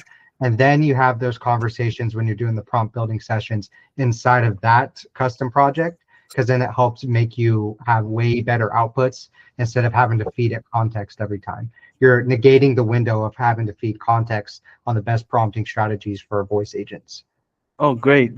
That's the one thing I didn't do doing the deep research because I do have the project. I have my project, maybe 2 projects for retail. One is just an experiment. The other one is actually I took a bunch of templates from retail, put it into the project, and also a master prompt for the how the agent should work, and that is I got it from one of the schools.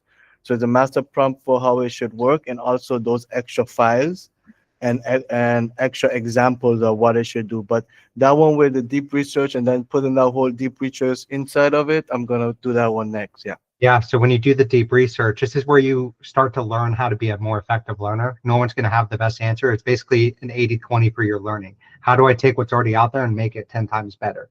Yeah. So with that prompt and those templates of having like examples, after you do the deep research and you say, okay, go ahead and create me a knowledge base and instructions, and then as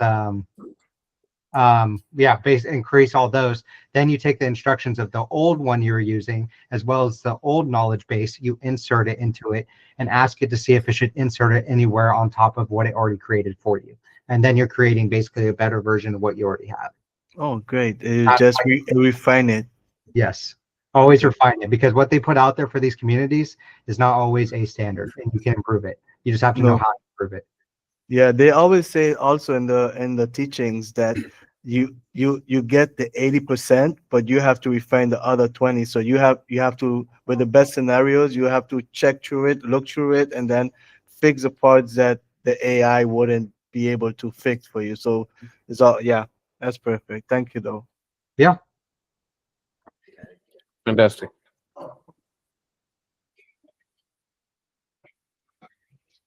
Jason, you've been silent for quite a while.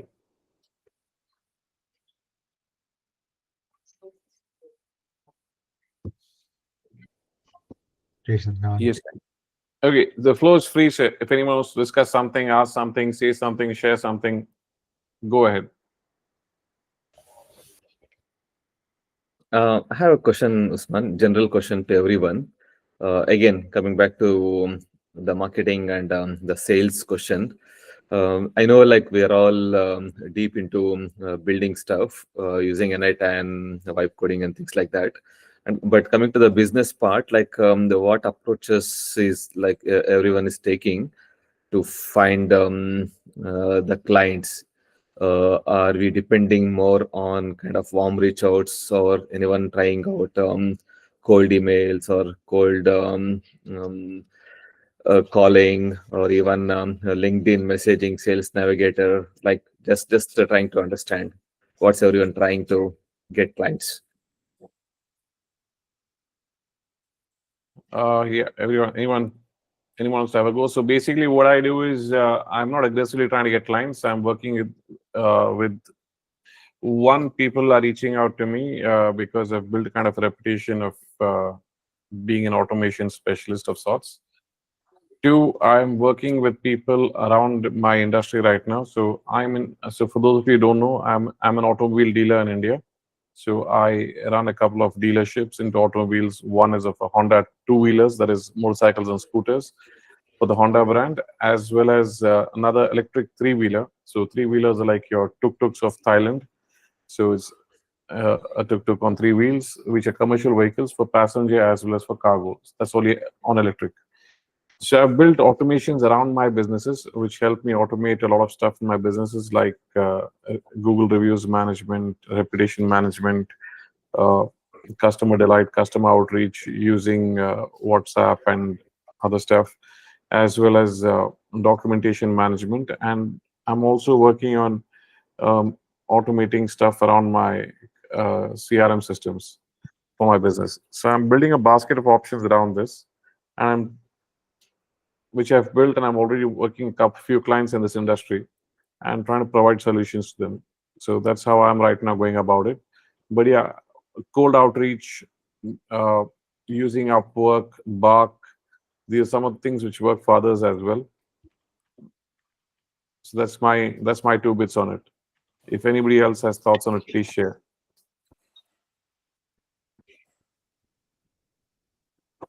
Yeah, for me too. It's like I only know the methodologies. I'm not actively going out and trying to do the cold stuff yet. I'm just focused more on setting the systems for the client experience through my process, and that's what I'm currently hammering down for myself right now. Just my personal approach. I'm in a unique circumstance. So I'm hammering down on the client onboarding processes and how I'm going to have that templated out so we can have multiple touch points when I have it. Because I ultimately, once I start doing the cold email, if I'm going on the sales calls, I want to be able to have a smooth client experience through the process and not have them feeling any sort of buyer's remorse, especially with such a new thing. I've heard of even with the voice AIs doing voicemail drops. Those are cool. So then it's like instead of ringing and hoping they don't pick up, it just goes straight to their voicemail. And then with like iPhones, it transcribes the voicemail already. So it's like getting a text message and you have a voicemail of what it is. So that could be client reactivation for your, oh, you're doing it for yourself, but you could do it that way too with business owners and do voicemail drops. And then you can have a link to your website even be put in there. You just have it say the link and then you can have a link to it. So there's a lot of cool methods. It's just kind of thinking outside of the box for it. All right. Yeah. Thanks. Thanks, Usman. And Tessie actually said something in the chat as well. Don't know if you saw. She does drops with high level right now. She says it works good. I think Tessie's a girl. I think I saw her say something to Amy earlier. Yeah, Tessie was saying that Amy is not the only one here. Gotcha. Yeah, hi guys. Hello. Hi, Tessie. Great to hear your voice finally. Yeah, so I did LinkedIn Sales Navigator. I've tried Apollo. That was okay, but the majority of my clients come from LinkedIn Sales Navigator. And then if you want to send like a bunch of cold emails, I like instantly. Yeah, of course, after you clean the list and everything and warm up your domain, it stays good. That's good to hear, Tessie, because I was thinking to try out Sales Navigator, but I haven't tried yet. Also, I was trying to build a profile in LinkedIn as well. Yeah, maybe I'll reach out to you to get some tips and also pick your brain on Sales Navigator. Thanks, Jesse. Oh, no problem. Nice. Tessie, would you mind introducing yourself? Where you're from? What do you do? Yeah, so I'm in Virginia. My main business before getting into NAN, which I'm very new to, is I've been in the tech industry for like 26 years. I own an IT and cybersecurity company, and the majority of my clients are like law firms, accountants, wealth management firms. And so I'm just trying to like think of AI solutions to offer them, since I'm very familiar with like like law firms, for example. I'm looking to automate their intake process. Nice. So for law firms, you need to be careful about managing the data. Can you use, non-local LLMs? Mm-hmm. As in, can you use OpenAI and Claude, etc., or would you have to use locally hosted LLMs? No, so I should be able to use like ChatGPT and the other one, Gemini. the Microsoft one, and Claude. Yeah, that's not a problem with them. It depends on the type of law firm too, obviously. But yeah. Understood. Nice. And how long have you been on AIS Plus, Tessie? Probably going on a month now. I'm very new to AI. Nice. So welcome to AIS Plus. Yeah, it's a fun journey, especially with your position in cybersecurity. I actually wish I understood cybersecurity a lot more. I won't have the time to understand it and dive into it with everything else, but you get a very unique perspective on things you can speak to once you start integrating these AI components into it. If you're greatly positioned, so that's awesome for you. Yeah, and I have like 3,000 and some law. I have a good following on LinkedIn, which is like all law firms and CPAs. So once I get it down, I got a very good audience. Yeah, it seems I've only talked to one lawyer in terms of AI because I'm going through like a workers' comp issue and stuff. So I was talking to him and talking about AI with them.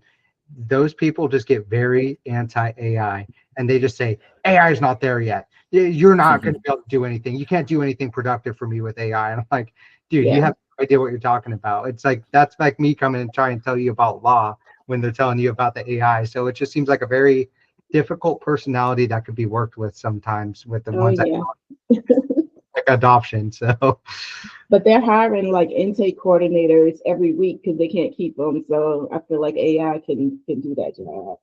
Yeah, that would be amazing for it. Even just like with what I've dealt with dealing with the lawyers of doing my intakes of like all the workers' comp stuff. Total use case for it. Yeah, hopefully it works. I'm curious, is there actually any data issues when you're doing intake for law firms? Do you have to keep that in mind?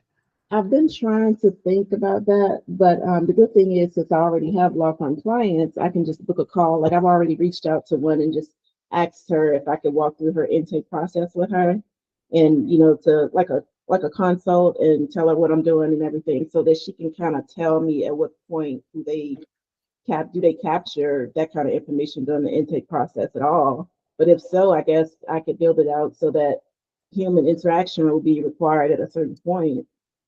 But she's willing to talk me through their whole process so I can map it out, which is good. Okay. Yeah, no, that's awesome. You get to map it out. Yeah. Keep us updated. I'm curious how it's going to work out for you. Yeah, and ChatGPT gave me all the questions to answer. Yeah, and accelerate your process with learning. If you ever have any questions, I really highly recommend that you look into MCPs and just using Claude over ChatGPT.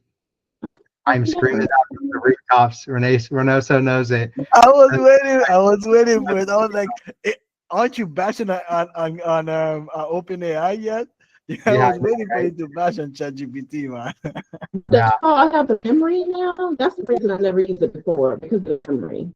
Memory usually sucks anyway with most LLMs, but it does have the memory feature within the chat. But you can also use something like a memory MCP to go ahead and keep track of all your memory. So if you utilize MCPs with Claude, You think ChatGPT is good?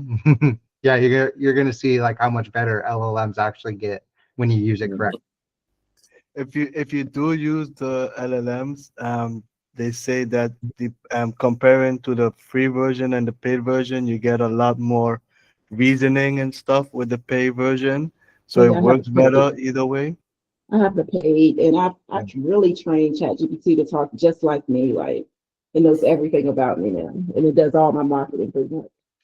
Yeah, Great. so one way to test it is like you think it knows a lot about you, but if you've been talking a long time, ask it something from the beginning. You Oh, can I say, do. I do. yeah, when you start asking, you'll start to notice a lot of holes within ChatGPT's with its memory. I just went through that experience because I've been doing my whole workers' comp case with ChatGPT because I did that in April. So it's like I started on ChatGPT because that's what I knew. But when you really start fitting in a lot of context, there's a lot of holes within the story and you got to backfill it. And that's why using something like a memory MCP or Obsidian, so then you always have a markdown format of your memory, then it can be accessed by any sort of LLM as well. Mhm. Yeah, that's my little You're nice. So anyone else wants to talk about something, or should we call it at least a morning for me?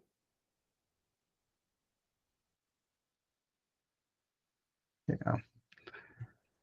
No more bashing on me, Renoso, for MCP talk.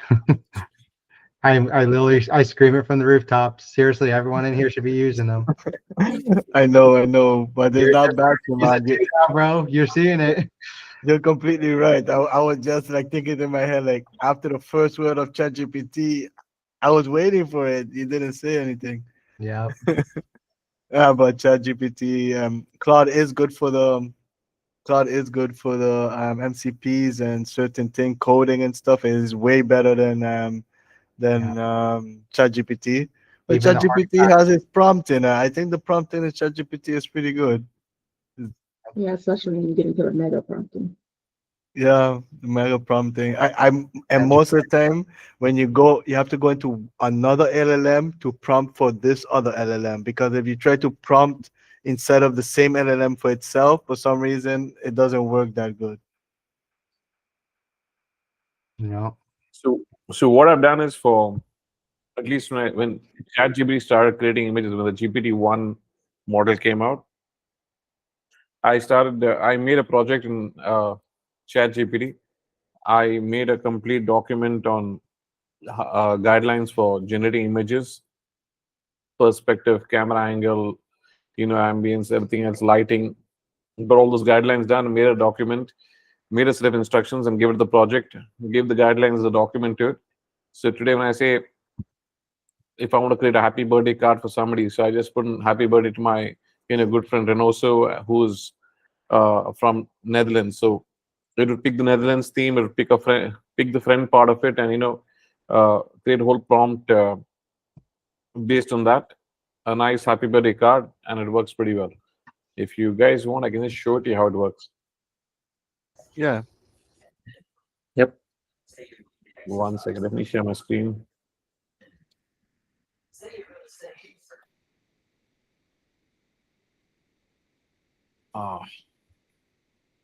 Sorry, 1 second. Yeah.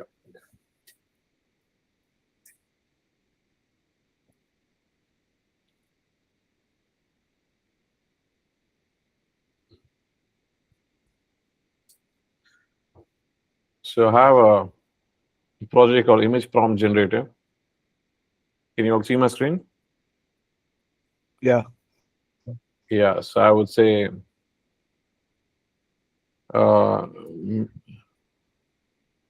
prompt for happy birthday.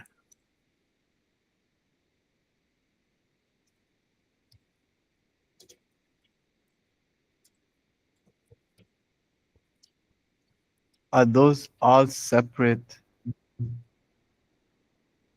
All those are separate prompts I generated over a period of time. Oh, okay.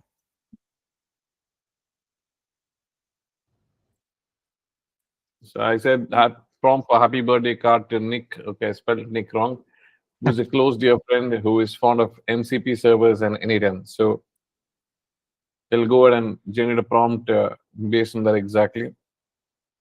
So if you see over here, a futuristic birthday card that says "Happy Birthday, Nick," glowing in bright digital neon, a text, main subjects "Happy Birthday, Nick," displayed in a holographic. So if you see the whole thing, it's going to take something related to MCPs and N8N and futuristic thing and make the whole card based on that. So then I would then give it I would just paste this prompt into ChatGPT and let it create an image.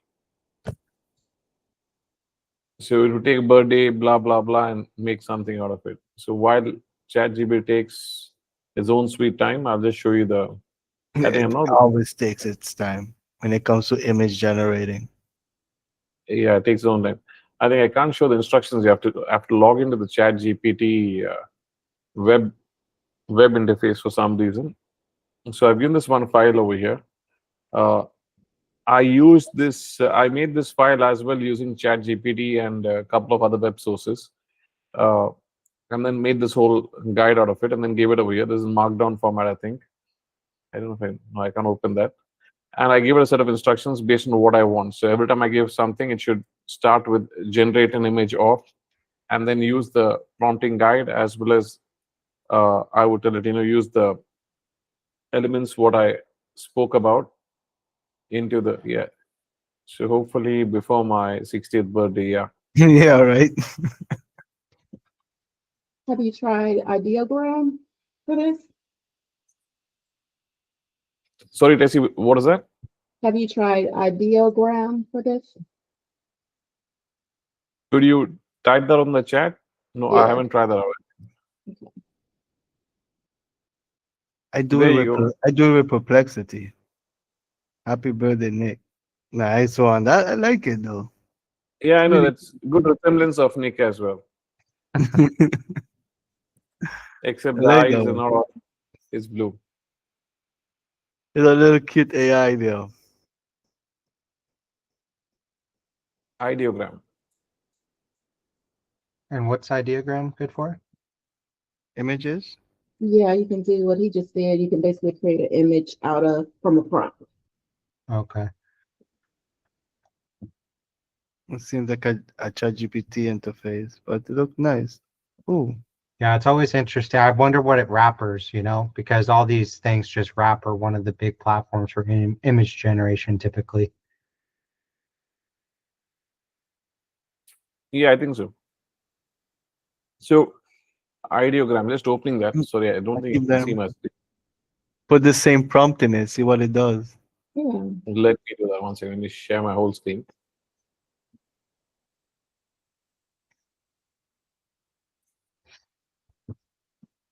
I think that way Midjourney is great.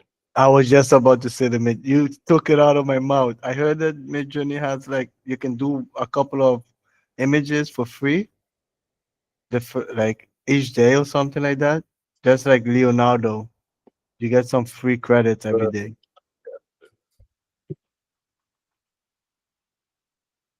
Okay. We have this prompt. I think it's working. Images look nice though. Ooh, that one is scary. Which one? This No, one? the one pink. No, one the pink. Yeah. Look like one of those Titan from Attack on Titan. Nice. Oh wow. Give you a couple of thing. But what is what I see is it does almost the same kind of little robot as in ChatGPT. So in the prompt itself, it described that type of robot. I think because it did almost exactly the same kind of robot. Normally, when you just put a general prompt, it will give you something completely different. But here, it gives you almost exactly the same type of robot. Yeah, you can choose Yeah. a style and stuff like that, style and character and all of that to kind of change up the look. No, I don't think I referenced it. Let's try this out. Let's see if Google Gemini gives us Right? something better. It's kind of a coincidence that it gives you the exact same robot. Normally, when you put this in kind of image generating stuff, they give you different.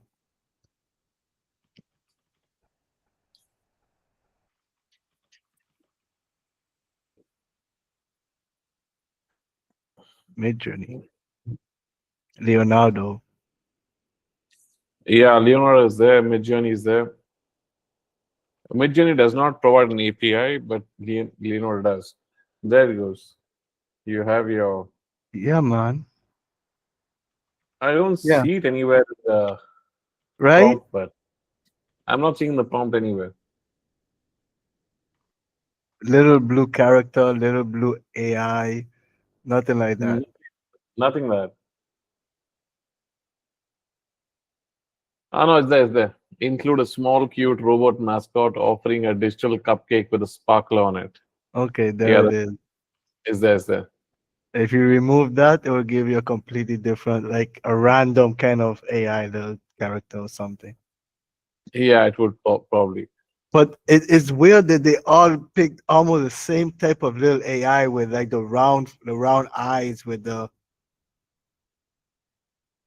They all. I think they all have pictures of Nick stored with them. When you put Nick's name, it's like, oh, that's Nick right there. Searched it up. Yeah. It probably saw in the camera that he had on the glasses, so it kept that version. Okay, I have to purchase subscription. I'm not purchasing a subscription right now. No. But I think yeah, Leonardo.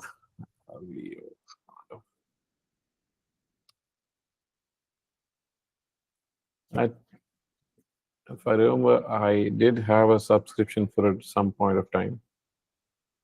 Yeah, that was one of my first image generating platforms, Leonardo.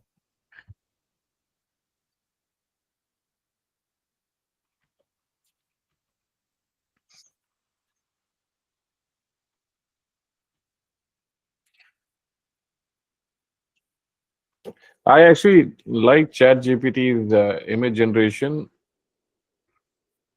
I prefer Gemini to edit images.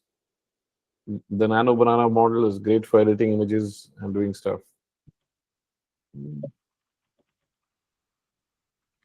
Let's see what happens. Image generate. I actually use Perplexity also for image generating because Perplexity, for some reason, almost had unlimited generating with the pay versions. So I was trying to do like a slide for selling the voice agent, and I stayed on that one because it's you can make as much mistakes, but you can just keep generating until you get the right one. Perplexity, is it? I've never tried Perplexity for image generation. Yeah. That's it. Are you on the pay one for the year that I sent to the group? I sent a year plan. If anyone has the PayPal, you get a year plan. I'll send it in the chat again if I can find it. 1 minute.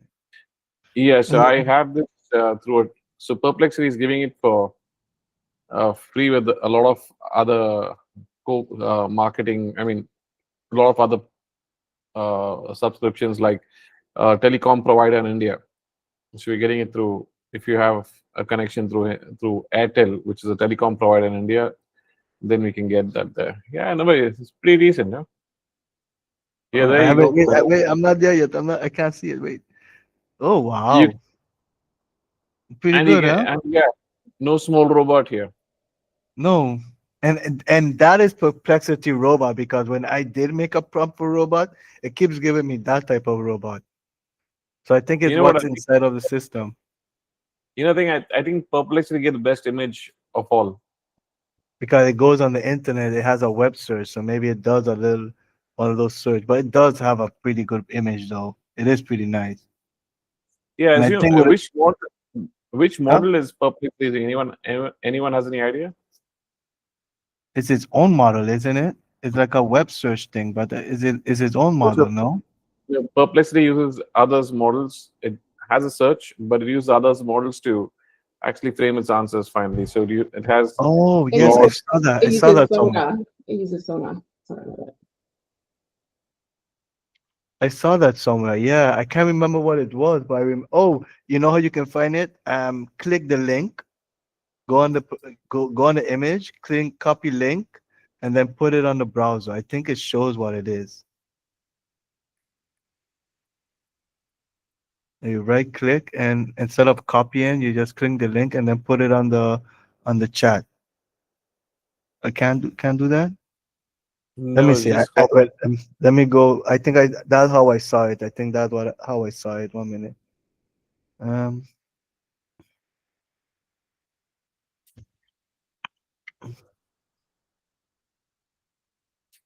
No. I think it was Agen. Was it A? Wait, let me double check.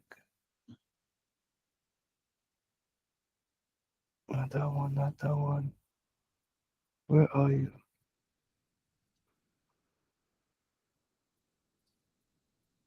Okay, got one of these image. Copy image link.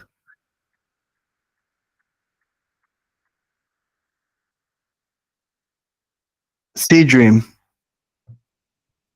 I merge. I just copied it there. C Dreams it says on it. I've heard about that C Dream thing. C Dream, is it? Okay, nice. And then yeah, they use different models in Perplexity, but for that I don't know if they use different models for the image generating also. Maybe they use different multiple models for that also.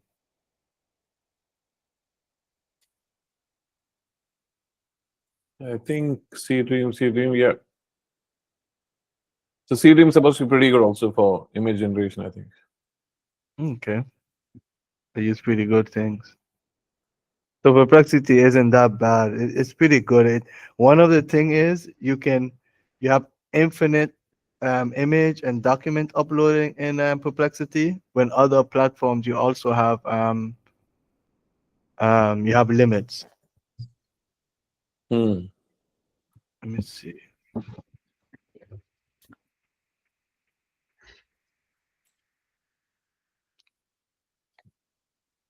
I send the link to the Perplexity 1 year plan. If you have a PayPal, all you have to do is click on it. It's gonna prompt you to sign into your PayPal. When you sign into your PayPal, you're gonna get it automatically for free for 1 year. You just have to put on your phone that like 3 days before that year is finished, that you have to stop your subscription. I don't know if you can stop it right away, or maybe you have to stop it like maybe 3 days before it's finished. And it's good. It's gonna be active till December 20 something. It's gonna be active for. So my plan is maybe a couple of days before December, a couple of days before it's finished, I'm gonna put another account on it for a year. Yeah, if you can make a post that when you do that to remind me, I might forget about it, but I was looking to do the same thing. I put on my phone. I put as soon as I got it, I put it right away. Like um I put alarms for the day before, the same day, like for it to remind me a bunch of times that in that moment. But Yeah. I'm hoping by that time I make enough money that it wouldn't really matter. So Right. let's go.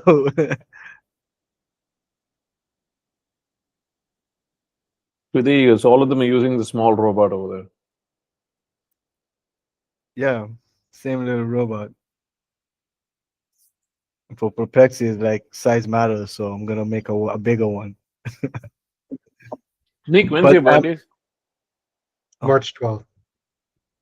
Pardon me? March 12th. March 12th. So yeah, so I'm going to automate all these images coming to you one by one.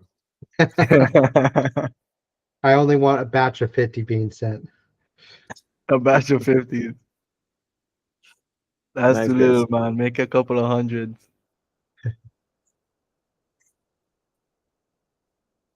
So guys, I think it's great. I think it's time to call it night for me. Yep. Me too. This is after I 12 think, for me also, man. yeah, I think we chased the ladies off. It's only Eric, Nick, Reynoso, Carlos. Jason is away from the system, I assume. And we have a note taker as well. I wanted to see Jason because I always see him on the community, but I never seen him face to face. Hey Jason, where are you? Yeah, he just want to be a watcher today. Stalker. Yeah, Jason, stalker. I finally get him to join a meeting and he's not there. Man, he's like, okay, I'm gonna pretend, I'm gonna put it on, hope they don't notice. Back to what I was doing. I swear I was there. Let me check the meeting notes. Check. I'm right there. I'm right there. Yeah, Jason, you have to log off and log back in. Then you can get the mic to work. Yes, you have to log off, log back in. Come on, we want to see you. You comment so much on every profile, trying to get to that 8 quick, huh? I don't have camera on my After Usman got his 8, you saw him stop for like 2 weeks. He's like, yes, I'm done. I got it. Yes. Had to relax a little bit, man. I feel you on that one. I feel you. All righty, Usman. Sure, guys. Yeah, man. Take care, guys. Bye, Great guys. meeting you.